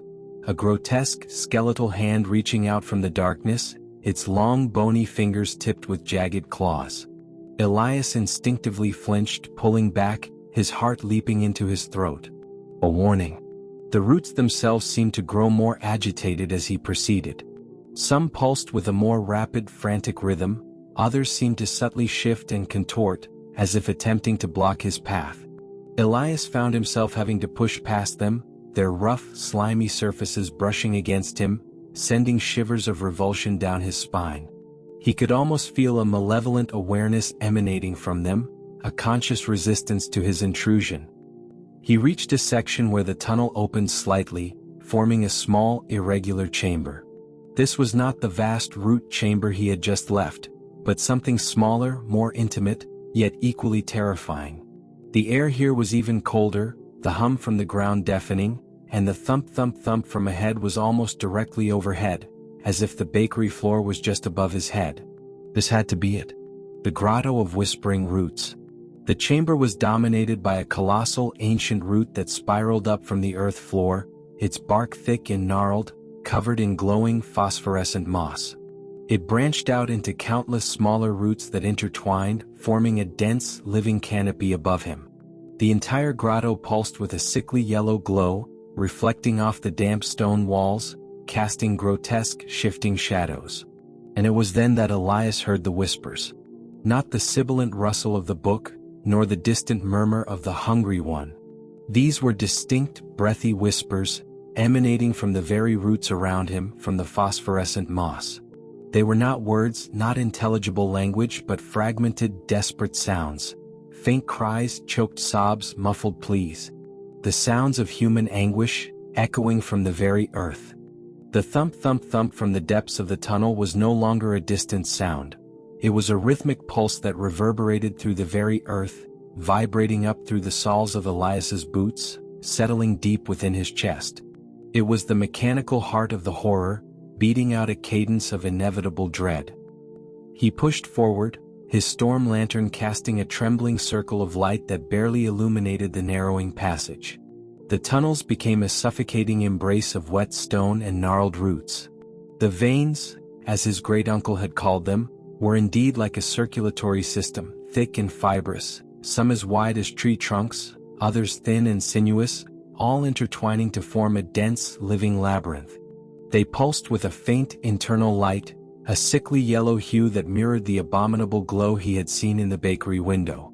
Elias had to stoop low, sometimes even crawl as the ceiling pressed down, the rough stone scraping against his coat.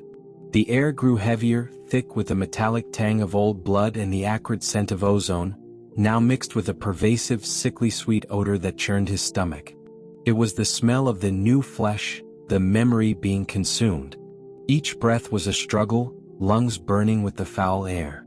The low, pervasive hum from the root was still present, a constant background drone, but it was increasingly overshadowed by the insistent, horrifying thump-thump-thump of the unseen baker, growing louder, more frantic with every agonizing footstep.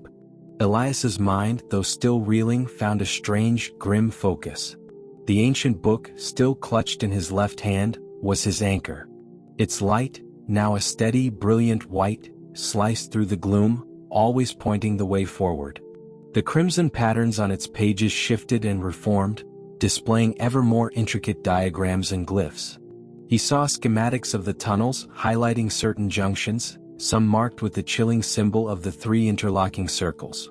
It was a living map, guiding him through the subterranean darkness. He recalled another fragmented note from his great-uncle's journal. The hungering one's influence strengthens at the nexus points. The older the conduit, the deeper its hold. Beware the grotto of whispering roots. The words brought a fresh wave of dread. A grotto? A nexus point? What awaited him there? As he navigated a particularly tight squeeze between 2 enormous, throbbing roots, the ancient book flared, and a new image materialized on its pages. A grotesque, skeletal hand reaching out from the darkness, its long bony fingers tipped with jagged claws. Elias instinctively flinched, pulling back, his heart leaping into his throat. A warning. The roots themselves seemed to grow more agitated as he proceeded. Some pulsed with a more rapid, frantic rhythm, others seemed to subtly shift and contort, as if attempting to block his path. Elias found himself having to push past them, their rough, slimy surfaces brushing against him, sending shivers of revulsion down his spine. He could almost feel a malevolent awareness emanating from them, a conscious resistance to his intrusion. He reached a section where the tunnel opened slightly, forming a small, irregular chamber. This was not the vast root chamber he had just left, but something smaller, more intimate, yet equally terrifying. The air here was even colder, the hum from the ground deafening, and the thump-thump-thump from ahead was almost directly overhead, as if the bakery floor was just above his head. This had to be it. The grotto of whispering roots. The chamber was dominated by a colossal ancient root that spiraled up from the earth floor, its bark thick and gnarled, covered in glowing phosphorescent moss. It branched out into countless smaller roots that intertwined, forming a dense, living canopy above him. The entire grotto pulsed with a sickly yellow glow, reflecting off the damp stone walls, casting grotesque, shifting shadows. And it was then that Elias heard the whispers. Not the sibilant rustle of the book, nor the distant murmur of the hungry one. These were distinct, breathy whispers, emanating from the very roots around him, from the phosphorescent moss. They were not words, not intelligible language, but fragmented, desperate sounds. Faint cries, choked sobs, muffled pleas. The sounds of human anguish, echoing from the very earth. The profound groan from directly above him, a sound of immense, straining weight, ripped through the grotto of whispering roots. It was the shriek of tortured stone, the rending of ancient wood, the agonizing protest of a building succumbing to an unbearable force. Dust and small pebbles rained down from the grotto ceiling, stinging Elias's eyes, and the entire chamber shuddered violently, as if in the grip of a colossal, subterranean tremor. The whispers from the roots around him rose to a frantic, cacophonous wail, a symphony of terror and agony.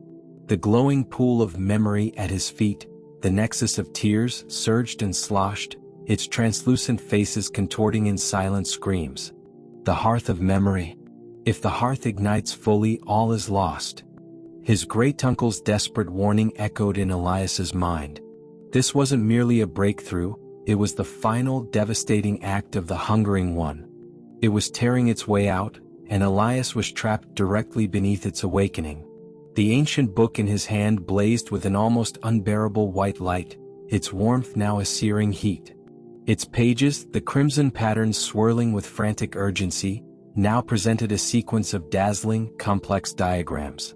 They depicted the bakery building from above, its roof and floor cracking, and then, a series of precise lines and symbols tracing a path from the grotto of whispering roots directly upwards, through the earth, right into the heart of the bakery's oven chamber.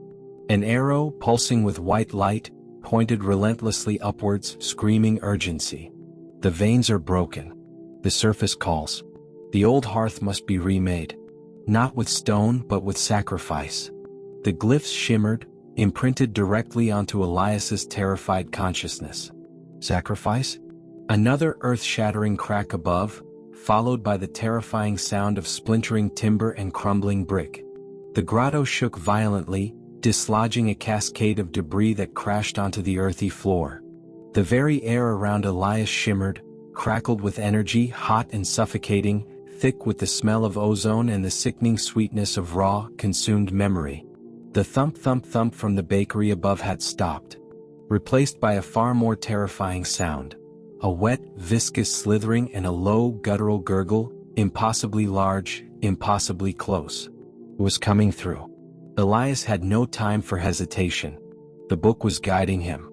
The veins were broken, but a new path, a direct conduit, was being formed by the creature's violent ascension. He had to go up. He had to face it.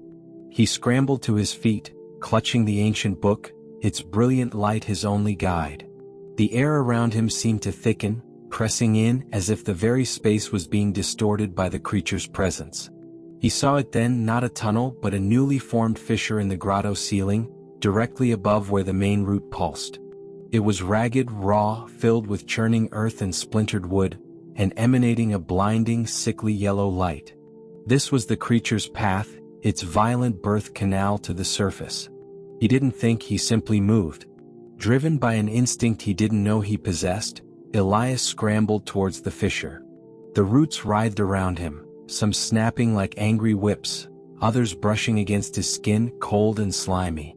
The whispers in the grotto rose to a desperate shriek, a chorus of trapped souls crying out as their prison dissolved around them. He reached the fissure, its rough, torn edges sharp and unforgiving. He could see the blinding yellow light pulsing from above, hear the wet, sickening sounds of tearing and squelching. The air was a blast furnace of heat and an overwhelming stench of baking flesh. He jammed his storm lantern into his belt, kneading both hands free. The ancient book, still radiating searing light, seemed to pull him upwards. He began to climb, pulling himself up by raw strength, fingers finding purchase on jagged rocks and splintered timber.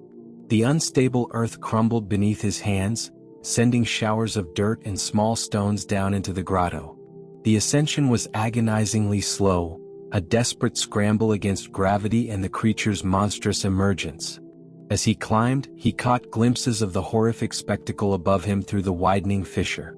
The light was blinding, pulsating, illuminating a swirling mass of gray-pink matter, studded with eyes that blinked and shifted with sickening irregularity. Tentacles, thick and glistening, slammed against unseen surfaces, pushing upwards, ripping through the foundations of the bakery. The gurgle and slither were deafening, the sounds of something vast and wet being birthed into the world. The heat was intense, drying his throat, making his eyes water. The air was thick with flying debris, pulverized brick dust, and the stench of raw consumption. He tasted copper on his tongue, a metallic tang that was indistinguishable from fear. The ancient book in his hand vibrated with incredible force, its light flickering now between brilliant white and deep, pulsing crimson. The pages displayed a chaotic swirl of glyphs and then a single clear image. The three interlocking circles, but this time the central circle glowed with an intense white light, and within it, a human heart. And radiating from it, a series of shining lines leading outwards, like new bindings. The hearth of memory consumes. Only by giving of the keeper's heart can the old hearth be silenced. The bindings must be remade, not with lead, but with life. A new sacrifice. Elias's mind reeled. A new sacrifice? His heart. Was he meant to give his life? To offer his own essence to rebind this ancient terror? The thought was paralyzing, horrifying, yet a strange, cold acceptance began to settle over him. He was Elias Thorne, the keeper. This was his inheritance. He hauled himself up through the collapsing fissure, his head breaking through a gaping hole in what had once been the floor of the rainy day bakery. He fell forward, landing hard on splintered wood and scattered flour, sending up a choking cloud of dust. He pushed himself up, blinking, trying to clear his vision. The sight that greeted him was a nightmare made manifest. The rainy day bakery was no more. Its roof had partially collapsed, revealing the stormy, rain-lashed sky above. The interior was a scene of utter devastation. Ovens cracked and broken, shelves overturned, sacks of flour ripped open, spilling white powder like freshly fallen snow mixed with dark, wet streaks. The air was thick with steam, dust, and the cloying, sweet scent of baking flesh. And in the very center of the destruction, where the massive brick ovens had once stood, a vast, pulsating mass of gray-pink flesh filled the space. It was the hungering one, fully emerged, partially contained within the remaining walls of the bakery, but its amorphous bulk pressed outwards, tearing at the structure. Countless unblinking eyes, some as large as dinner plates, swirled and shifted across its surface, reflecting the ghastly yellow light it radiated. Thick, glistening tentacles thrashed wildly, ripping apart what remained of the bakery, sending chunks of brick and wood flying. And from its gaping, toothless maw, the hum, now a deafening guttural roar, rose into the stormy night. It was an exhalation of pure, unadulterated hunger. The ancient book in Elias's hand vibrated furiously, its light a steady, insistent beam, pointing directly at the creature's pulsating mass. The glyphs on its pages pulsed, displaying the image of the human heart, now seemingly pumping light into the surrounding binding lines. Ilara's voice, raspy and chilling, echoed in his mind, though she was nowhere to be seen. The book will guide you. Listen to the rain, Elias Thorne. It always brings what is due. And as Elias stood amidst the ruins of the bakery, face to face with the ancient, unholy entity, the rain poured down from the shattered roof, washing over the monstrous flesh, over the ruined hearth. It was then, through the driving rain, that Elias saw it. Resting on a small, untouched section of the counter, partially obscured by a fallen beam, was a familiar silver locket. The very locket he had glimpsed in the book's earlier vision. Its surface gleamed faintly in the chaotic light, a silent, poignant remnant of the human tragedy that had unfolded here. He knew what he had to do. The sacrifice wasn't necessarily his life, but a sacrifice of his fear, a sacrifice of his past, a binding forged not just with blood, but with resolve. He had to remake the hearth of memory not with stone but with life, with the essence of his will. But how? How could a lone bookbinder, armed only with ancient tools and a pulsing book, rebind this abomination? And the silver locket, what role did it play in the final binding? The creature roared, its tentacles thrashing, sending a shower of debris towards him. The true battle for Oakhaven, for its very soul, was about to begin. The roar of the hungering one filled the ruined bakery, a deafening symphony of ancient hunger and raw, unfettered power. Elias stood frozen amidst the debris, the acrid stench of baking flesh and ozone assaulting his senses, his gaze locked on the colossal, pulsating mass of gray-pink horror that filled the collapsed structure.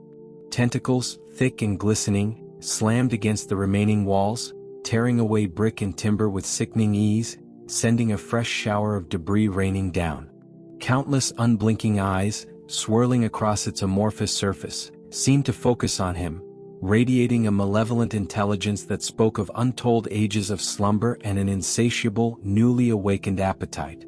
Fear, cold and absolute, threatened to paralyze him. This was not a creature to be fought with force. It was an ancient, primal entity, a manifestation of the very earth, of forgotten sorrow and consuming memory.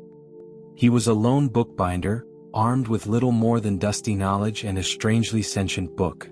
Direct confrontation was suicide.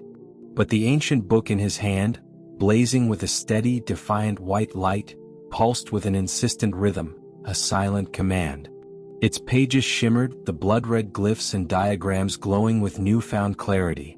The image of the human heart, radiating lines of light, was now accompanied by a detailed schematic of the bakery's collapsed oven chamber, with a single glowing X, marking the very spot where the silver locket lay. And beside it, new glyphs formed. The hearth of memory demands its due. Not life, but a conduit of life. The weaver's gift, a vessel for the sorrow song. Only by rebinding the locket to the hearth can the heart be silenced. The silver locket. Elias's gaze snapped to it, resting innocently on the cracked counter amidst the chaos. The weaver's gift. Elara, the weaver of whispers. She had known. She had hinted at this, guided him towards it.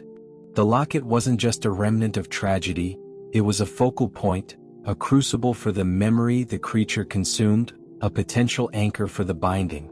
He had to get to it. The hungering one recoiled slightly, its vast bulk shuddering as if sensing his intent. A low, guttural growl rumbled from its maw, and two thick tentacles, glistening with black bile, lashed out, slamming into the counter near the locket, sending shards of wood and brick flying. Elias dove to the side, rolling behind an overturned flour barrel, showering himself in white powder, his lungs burning. He peered out from his flimsy cover. The creature's movements were ponderous, yet terrifyingly powerful. He needed to be quick, decisive. He needed a distraction. His gaze fell on the remaining items in his great-uncle's chest, which he had managed to drag up from the grotto with him during his desperate ascent. The black bile. The sleeping herbs. The bone needles. He couldn't apply poultices to the creature's colossal bulk directly. But the book, the weaver's gift, the locket. A new surge of insight, chillingly clear, flooded Elias's mind, almost as if the ancient book itself were speaking directly into his thoughts. The locket, a vessel. The black bile, a catalyst. The sleeping herbs, a sedative. The hearth, the core of the creature's feeding. Bind the locket to the core, imbue it with the sedative, and then, he knew. The new sacrifice wasn't his life. It was a sacrifice of the source, a rebinding of the memory itself.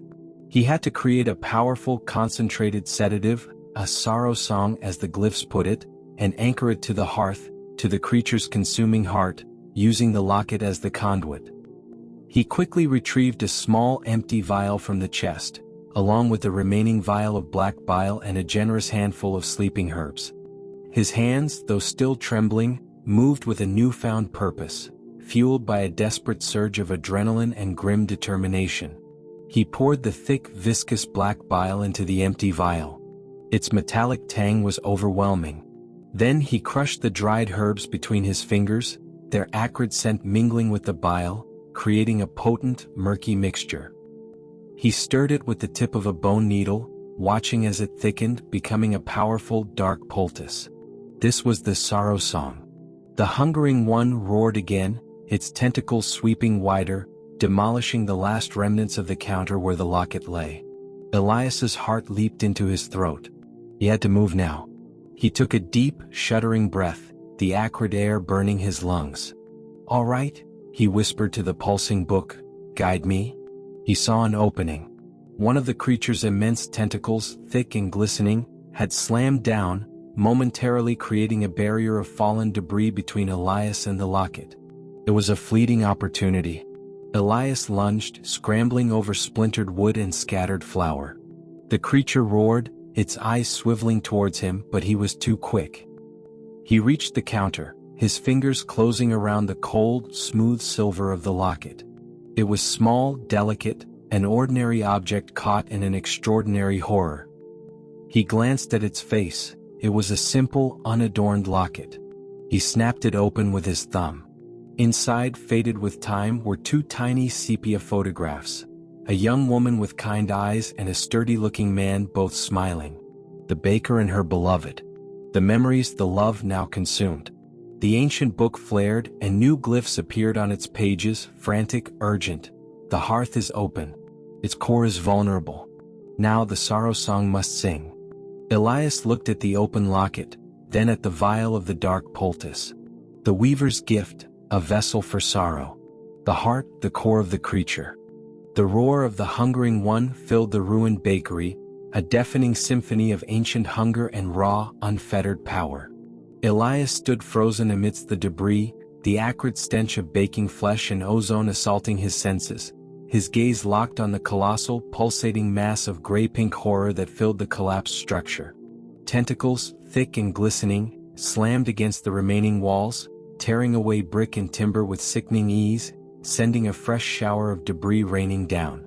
Countless unblinking eyes, swirling across its amorphous surface, seemed to focus on him, radiating a malevolent intelligence that spoke of untold ages of slumber and an insatiable, newly awakened appetite. Fear, cold and absolute, threatened to paralyze him. This was not a creature to be fought with force. It was an ancient, primal entity, a manifestation of the very earth, of forgotten sorrow and consuming memory. He was a lone bookbinder, armed with little more than dusty knowledge and a strangely sentient book. Direct confrontation was suicide. But the ancient book in his hand, blazing with a steady, defiant white light, pulsed with an insistent rhythm, a silent command. Its pages shimmered, the blood-red glyphs and diagrams glowing with newfound clarity. The image of the human heart, radiating lines of light, was now accompanied by a detailed schematic of the bakery's collapsed oven chamber, with a single glowing X, marking the very spot where the silver locket lay. And beside it, new glyphs formed. The hearth of memory demands its due. Not life, but a conduit of life. The weaver's gift, a vessel for the sorrow song. Only by rebinding the locket to the hearth can the heart be silenced. The silver locket. Elias's gaze snapped to it, resting innocently on the cracked counter amidst the chaos. The weaver's gift. Elara, the weaver of whispers. She had known. She had hinted at this, guided him towards it. The locket wasn't just a remnant of tragedy, it was a focal point, a crucible for the memory the creature consumed, a potential anchor for the binding. He had to get to it. The hungering one recoiled slightly, its vast bulk shuddering as if sensing his intent.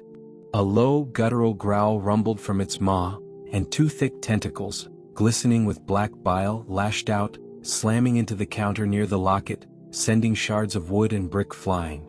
Elias dove to the side, rolling behind an overturned flour barrel, showering himself in white powder, his lungs burning. He peered out from his flimsy cover. The creature's movements were ponderous, yet terrifyingly powerful. He needed to be quick, decisive. He needed a distraction. His gaze fell on the remaining items in his great-uncle's chest, which he had managed to drag up from the grotto with him during his desperate ascent. The black bile. The sleeping herbs. The bone needles.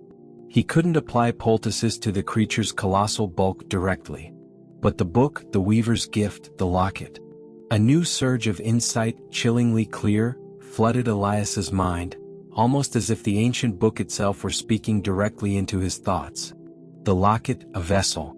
The black bile, a catalyst. The sleeping herbs, a sedative. The hearth, the core of the creature's feeding. Bind the locket to the core, imbue it with the sedative, and then, he knew. The new sacrifice wasn't his life. It was a sacrifice of the source, a rebinding of the memory itself.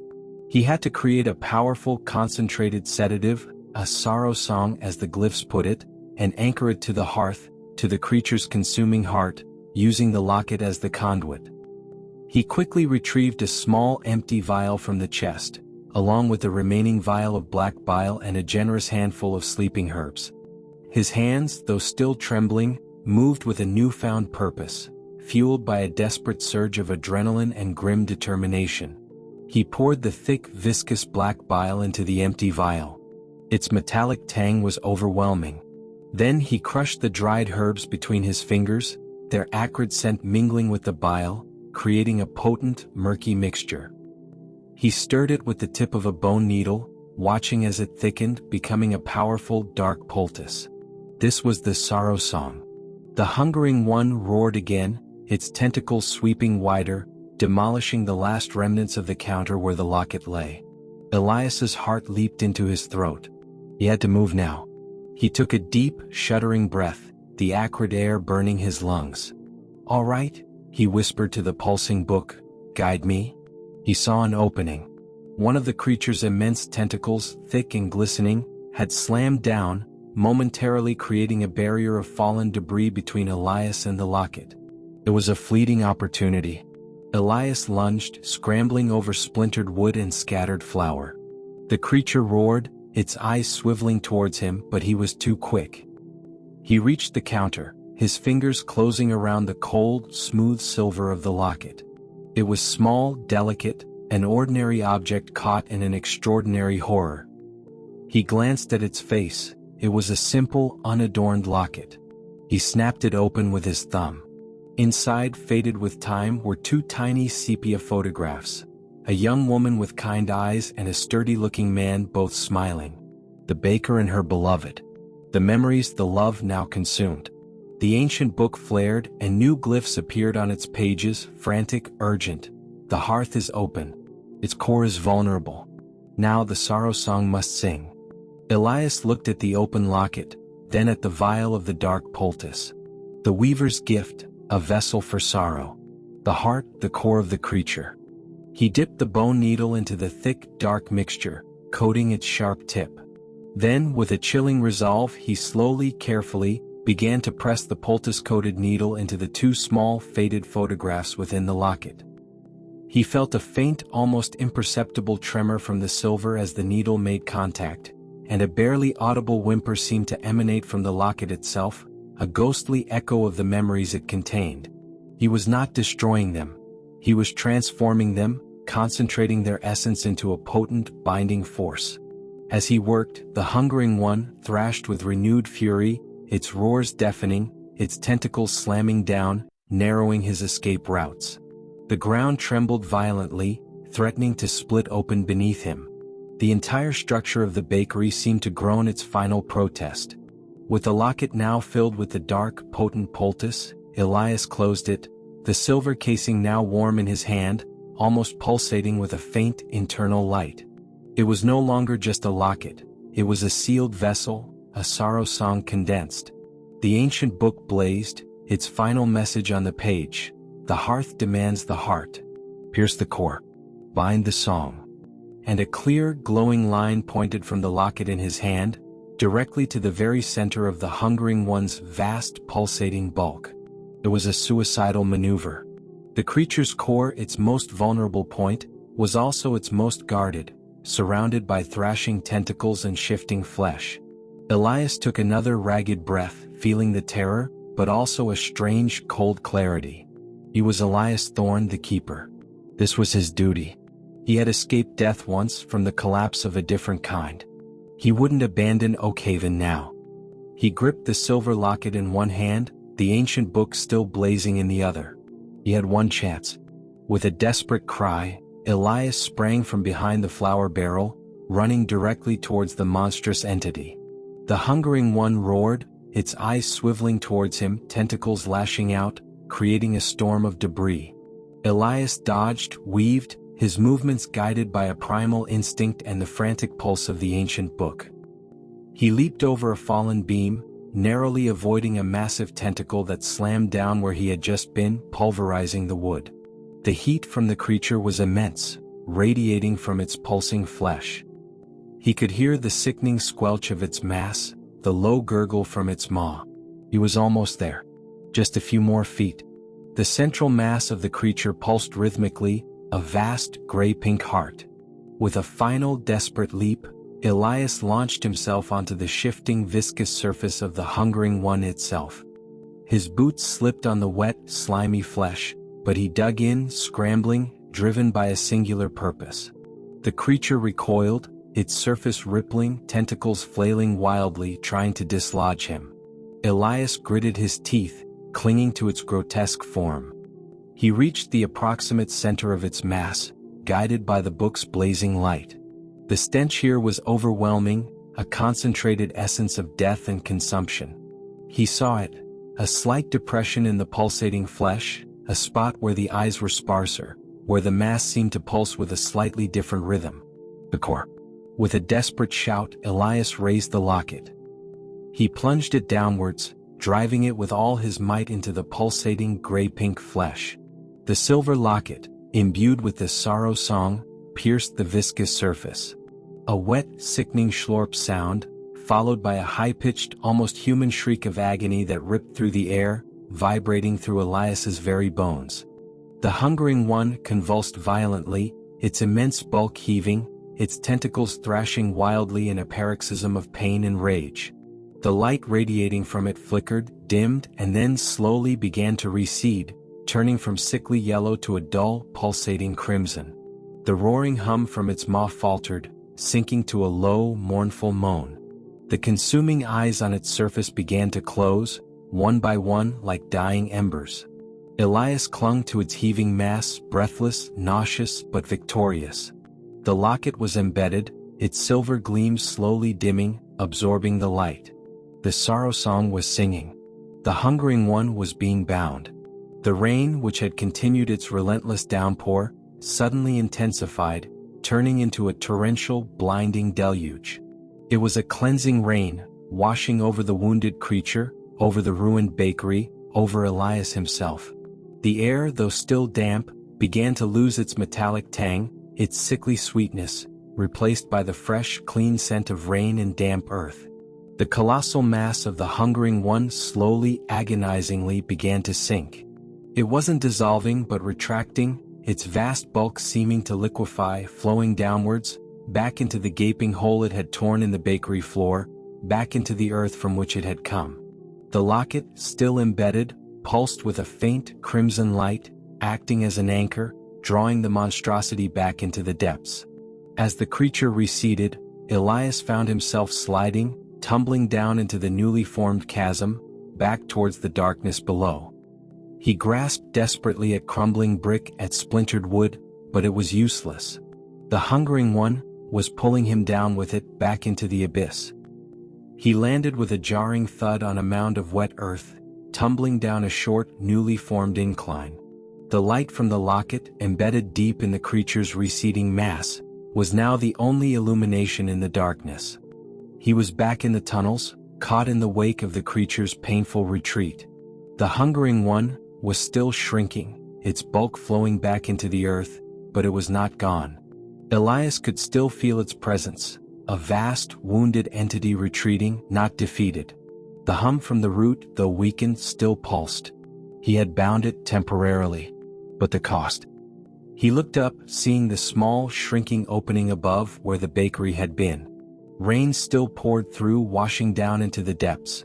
And then, at the very edge of the receding light from the surface, he saw a shadow. A human shape. Alara. She stood at the edge of the chasm, silhouetted against the stormy, gray light of the dawn, her dark cloak whipped by the wind. Her face was obscured by shadow, but Elias could feel her eyes on him, intense and knowing. She raised a hand, not in greeting but in a slow, deliberate gesture, as if acknowledging a completed task. The first binding holds, young keeper. Her voice, though faint, carried clearly over the receding sounds of the creature. But the cycle is long. The hearth remembers. And the blood, it always calls for more.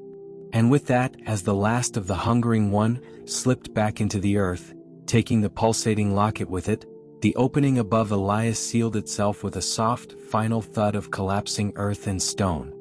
He was plunged into absolute darkness, alone once more, deeper than ever before. The ancient book in his hand, its light now extinguished, felt cold and heavy. The silence was absolute, broken only by his own ragged breathing and the faint, distant drip of water. He had bound the beast. But he was now trapped, deep within the veins of Oakhaven, the earth closing around him. And Alara's final words echoed in the oppressive darkness. The blood, it always calls for more. The cycle was not broken, it was merely paused. And Elias, the new keeper, was now inextricably bound to Oakhaven's dark secret, deeper than he could have ever imagined. His adventure was far from over. The final thud of collapsing earth and stone above him was not just a sound. It was the definitive pronouncement of Elias's entrapment.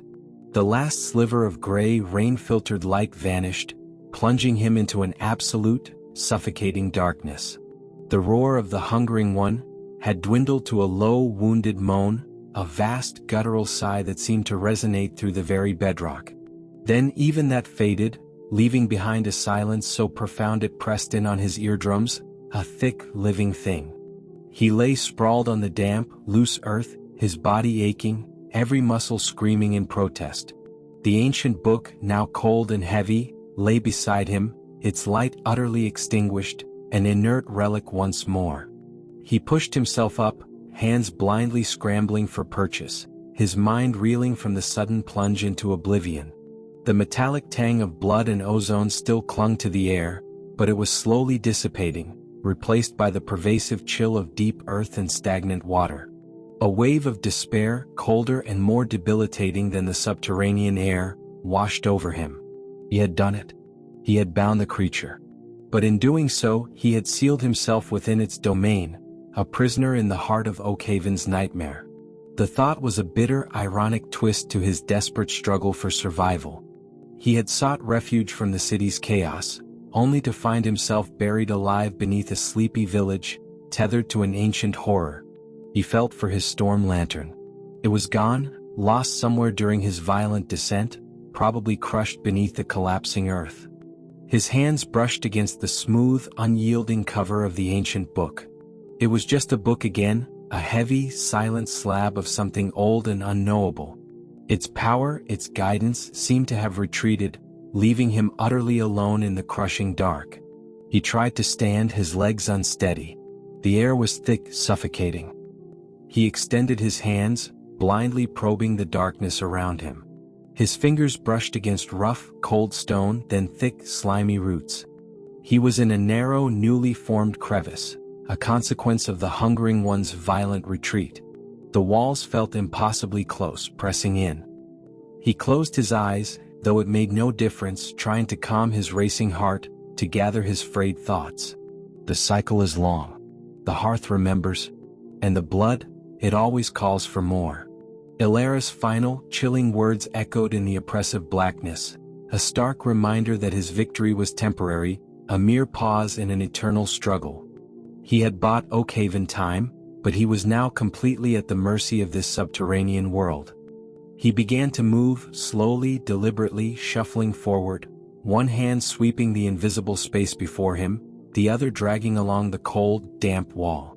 The hum from the root, though significantly diminished, was still faintly perceptible, a low, distant throb deep within the earth, a reminder of the vast, wounded entity that now slept uneasily beneath him. The passage was uneven, filled with loose rocks and slippery patches of black liquid that had seeped from the roots. He stumbled more than once, scraping his hands on unseen surfaces, the pain a sharp, unwelcome anchor to reality. The pervasive scent of damp earth and decay grew stronger here, deeper than anything he had experienced above, as if he had plunged into the very core of the planet's ancient, decaying heart. He was moving through what felt like a natural fissure, not a carved tunnel.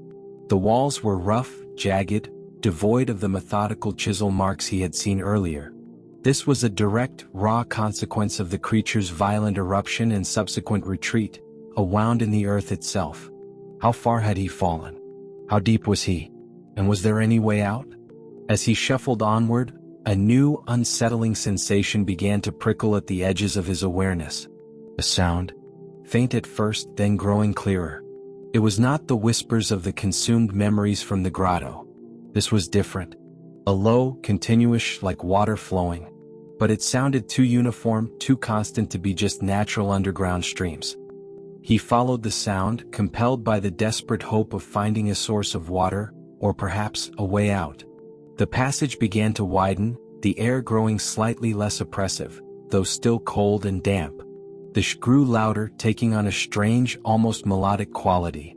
And then he stumbled into it.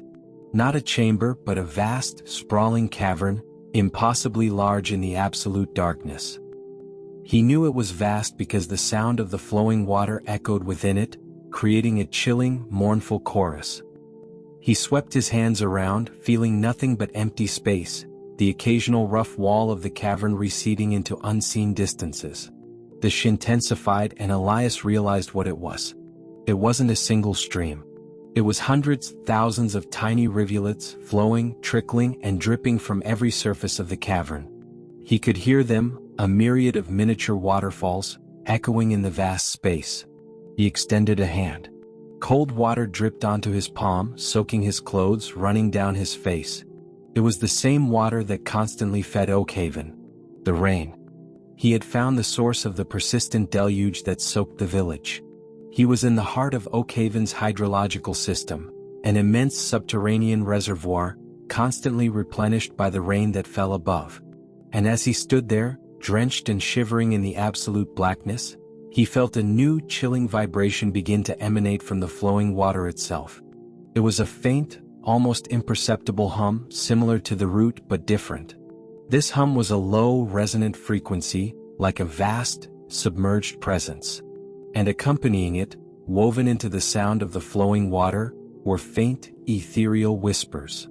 But these were not the anguished cries of the consumed. These were calmer, older, almost melodic. The waters remember. They carry the dreams. The truth lies submerged. Elias felt a prickle of unease. The water remembered. What did it remember? The great deluge? The cycle? And what dreams did it carry? The peaceful sleep of Oakhaven, or something far more ancient, something that had been dreaming beneath the earth for millennia? He knelt, running his hands through the flowing water on the cavern floor.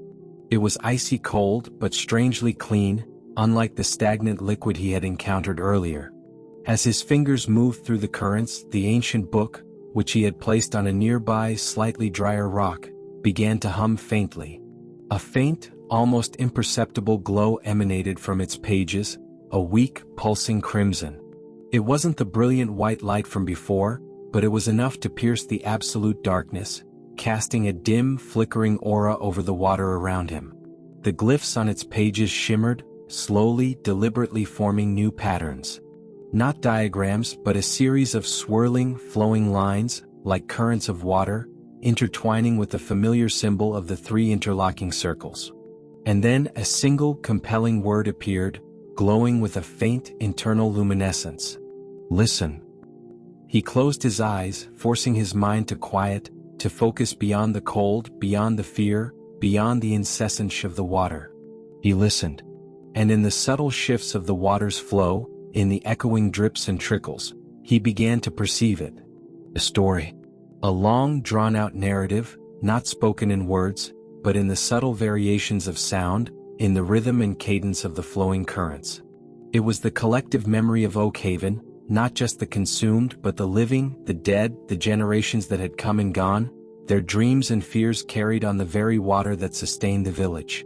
And within that vast, watery chorus, Elias heard, unmistakably, a faint, metallic clink clink clink, echoing from a distant part of the cavern, a sound that cut through the water's symphony, oddly out of place. It was the sound of a baker's tools. Perhaps a metal tray or a rolling pin. The bakery. The rainy day bakery. Its hearth still consuming though slowed. But now, another sound from within this subterranean world, a different kind of bakery.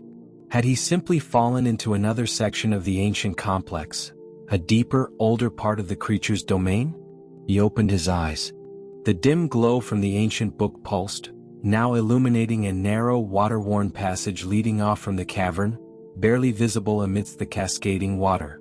The clink clink clink was stronger from that direction, a mechanical sound cutting through the organic hum of the water. He was not just trapped, he had stumbled into another secret.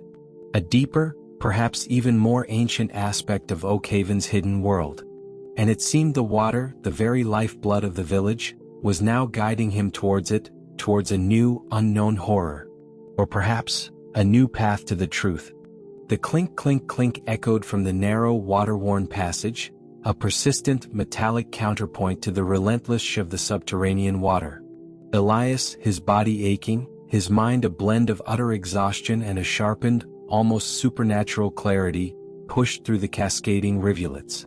The ancient book, still cold and dark, felt heavier, a silent, weighty presence in his hand, a reminder of the vast powers he now found himself inexplicably entwined with. The passage was a tortuous path, slick with water, winding ever deeper into the earth. The faint glow from the book had dwindled to nothing, leaving him in utter darkness, navigating by touch and the insistent rhythm of the metallic sound ahead. The air here was pristine, cold and clean, devoid of the oppressive stench of decay or ozone, suggesting a place untouched by the immediate horror of the hungering one's recent awakening. After what felt like an eternity, the tunnel opened abruptly into a vast, circular chamber. Elias stumbled, catching himself before he fell into a central pool of water. This was not the chaotic, rain-fed reservoir he had just left. This chamber was still, pristine, its ceiling arching high into the unseen darkness, its walls smooth and perfectly circular, as if carved by immense, unseen hands. The clink clink clink was loud here, echoing off the stone. At the very center of the chamber stood an ancient, weathered stone pedestal, worn smooth by centuries of water and use. And upon it, bathed in a faint ethereal luminescence that seemed to emanate from the water itself, lay a collection of what could only be described as ancient ritualistic bookbinding tools. Not the precise, delicate instruments of his trade, but crude, heavy implements carved from a strange, dark stone and polished bone. There were no books, no paper, only the tools. And beside them, scattered on the wet stone, were hundreds of small, intricately carved wooden effigies, each one depicting a stylized, sleeping human form. Each effigy had a tiny, almost invisible hole drilled into its chest. And it was from these effigies that the clink clink clink emanated. As Elias stepped closer, he saw a steady, rhythmic drip of water falling from an unseen point in the high ceiling, landing precisely onto the effigies, causing a tiny, almost musical clink as each drop struck. The water, illuminated by the faint glow, was not ordinary. It shimmered with an internal light, a myriad of soft, shifting colors, like captured dreams. This was the true hearth of memory. Not the destructive ovens of the bakery, but this serene, unsettling chamber. This was where the memories, the dreams, the very essence of Oakhaven's inhabitants, were collected, distilled by the rain, and, as Alara had hinted, called to feed the root. The horrifying revelation was not of violence, but of insidious, quiet consumption. The villagers' sleep was indeed their vulnerability. As Elias stood there, mesmerized by the silent ritual, the ancient book in his hand began to hum faintly once more. Its pages, though still dark, shimmered with a new, soft luminescence, not crimson this time, but a deep, ethereal blue. And slowly, agonizingly, new glyphs formed, not in blood, but in shimmering ethereal ink, like words forming from liquid light. The cycle is fueled by stolen dreams, by fragmented memories. The root hungers for what is unbound. The keeper must gather the threads of Oakhaven. Not the sorrow song alone, but the symphony of its sleep. Bind the whole. Forge the heart of Oakhaven. A book of its true essence. The ultimate binding. Elias understood. The sacrifice wasn't his life, or even the locket's specific sorrow. It was the sacrifice of fragmentation. The hungering one thrived on incomplete, stolen memories, the loose threads of Oakhaven's past. He had to gather all of it, the joy, the fear, the mundane, the extraordinary, the waking, the dreaming, and bind it into a single cohesive whole. He had to create the ultimate book of Oakhaven, a living chronicle, so complete that the creature could no longer pull apart its threads, could no longer find fragments to consume. But how? How could he bind the essence of an entire village? He looked at the ancient book in his hand, its blue glyphs glowing with a soft, insistent light. Then he looked at the stone tools on the pedestal, the countless wooden effigies, each receiving its single dreaming drop of water. He understood. These effigies were not offerings.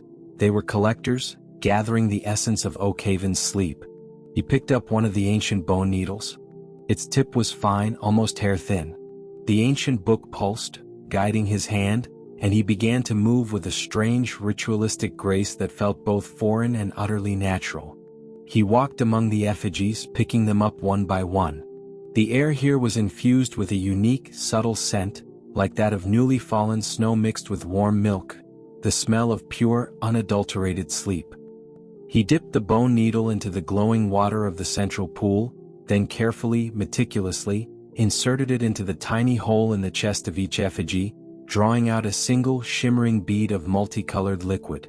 This was the distilled essence of Oakhaven's dreams, its memories, its very life. He collected these glowing beads, one by one, carefully depositing them into a small, open container that magically appeared on the ancient book's now receptive surface, as if the book itself was a part of the ritual. Hours passed, or perhaps only minutes. Time seemed to lose all meaning in the serene, dream-filled chamber. Elias worked tirelessly, his body moving on autopilot, his mind a conduit for the vast, flowing river of Oakhaven's memory. He saw glimpses of generations, children playing in sun-dappled fields, lovers walking hand in hand under ancient trees, old men telling tales by crackling fires, women baking bread in warm kitchens. He saw moments of sorrow, of loss, of fear, but also of resilience, of hope, of enduring peace. He was not just collecting liquid, he was absorbing the very soul of the village, binding it within himself. As the container on the book's surface filled with the shimmering liquid, Elias felt a profound shift within his own being. The weariness that had dogged him for months, years even, began to recede. His mind, once a chaotic tangle of fear and doubt, became clear, expansive. He was no longer just Elias Thorne, the broken archivist. He was Elias Thorne, the living bind, the keeper. When the last effigy had been emptied, the liquid in the container pulsed with a blinding, pure white light.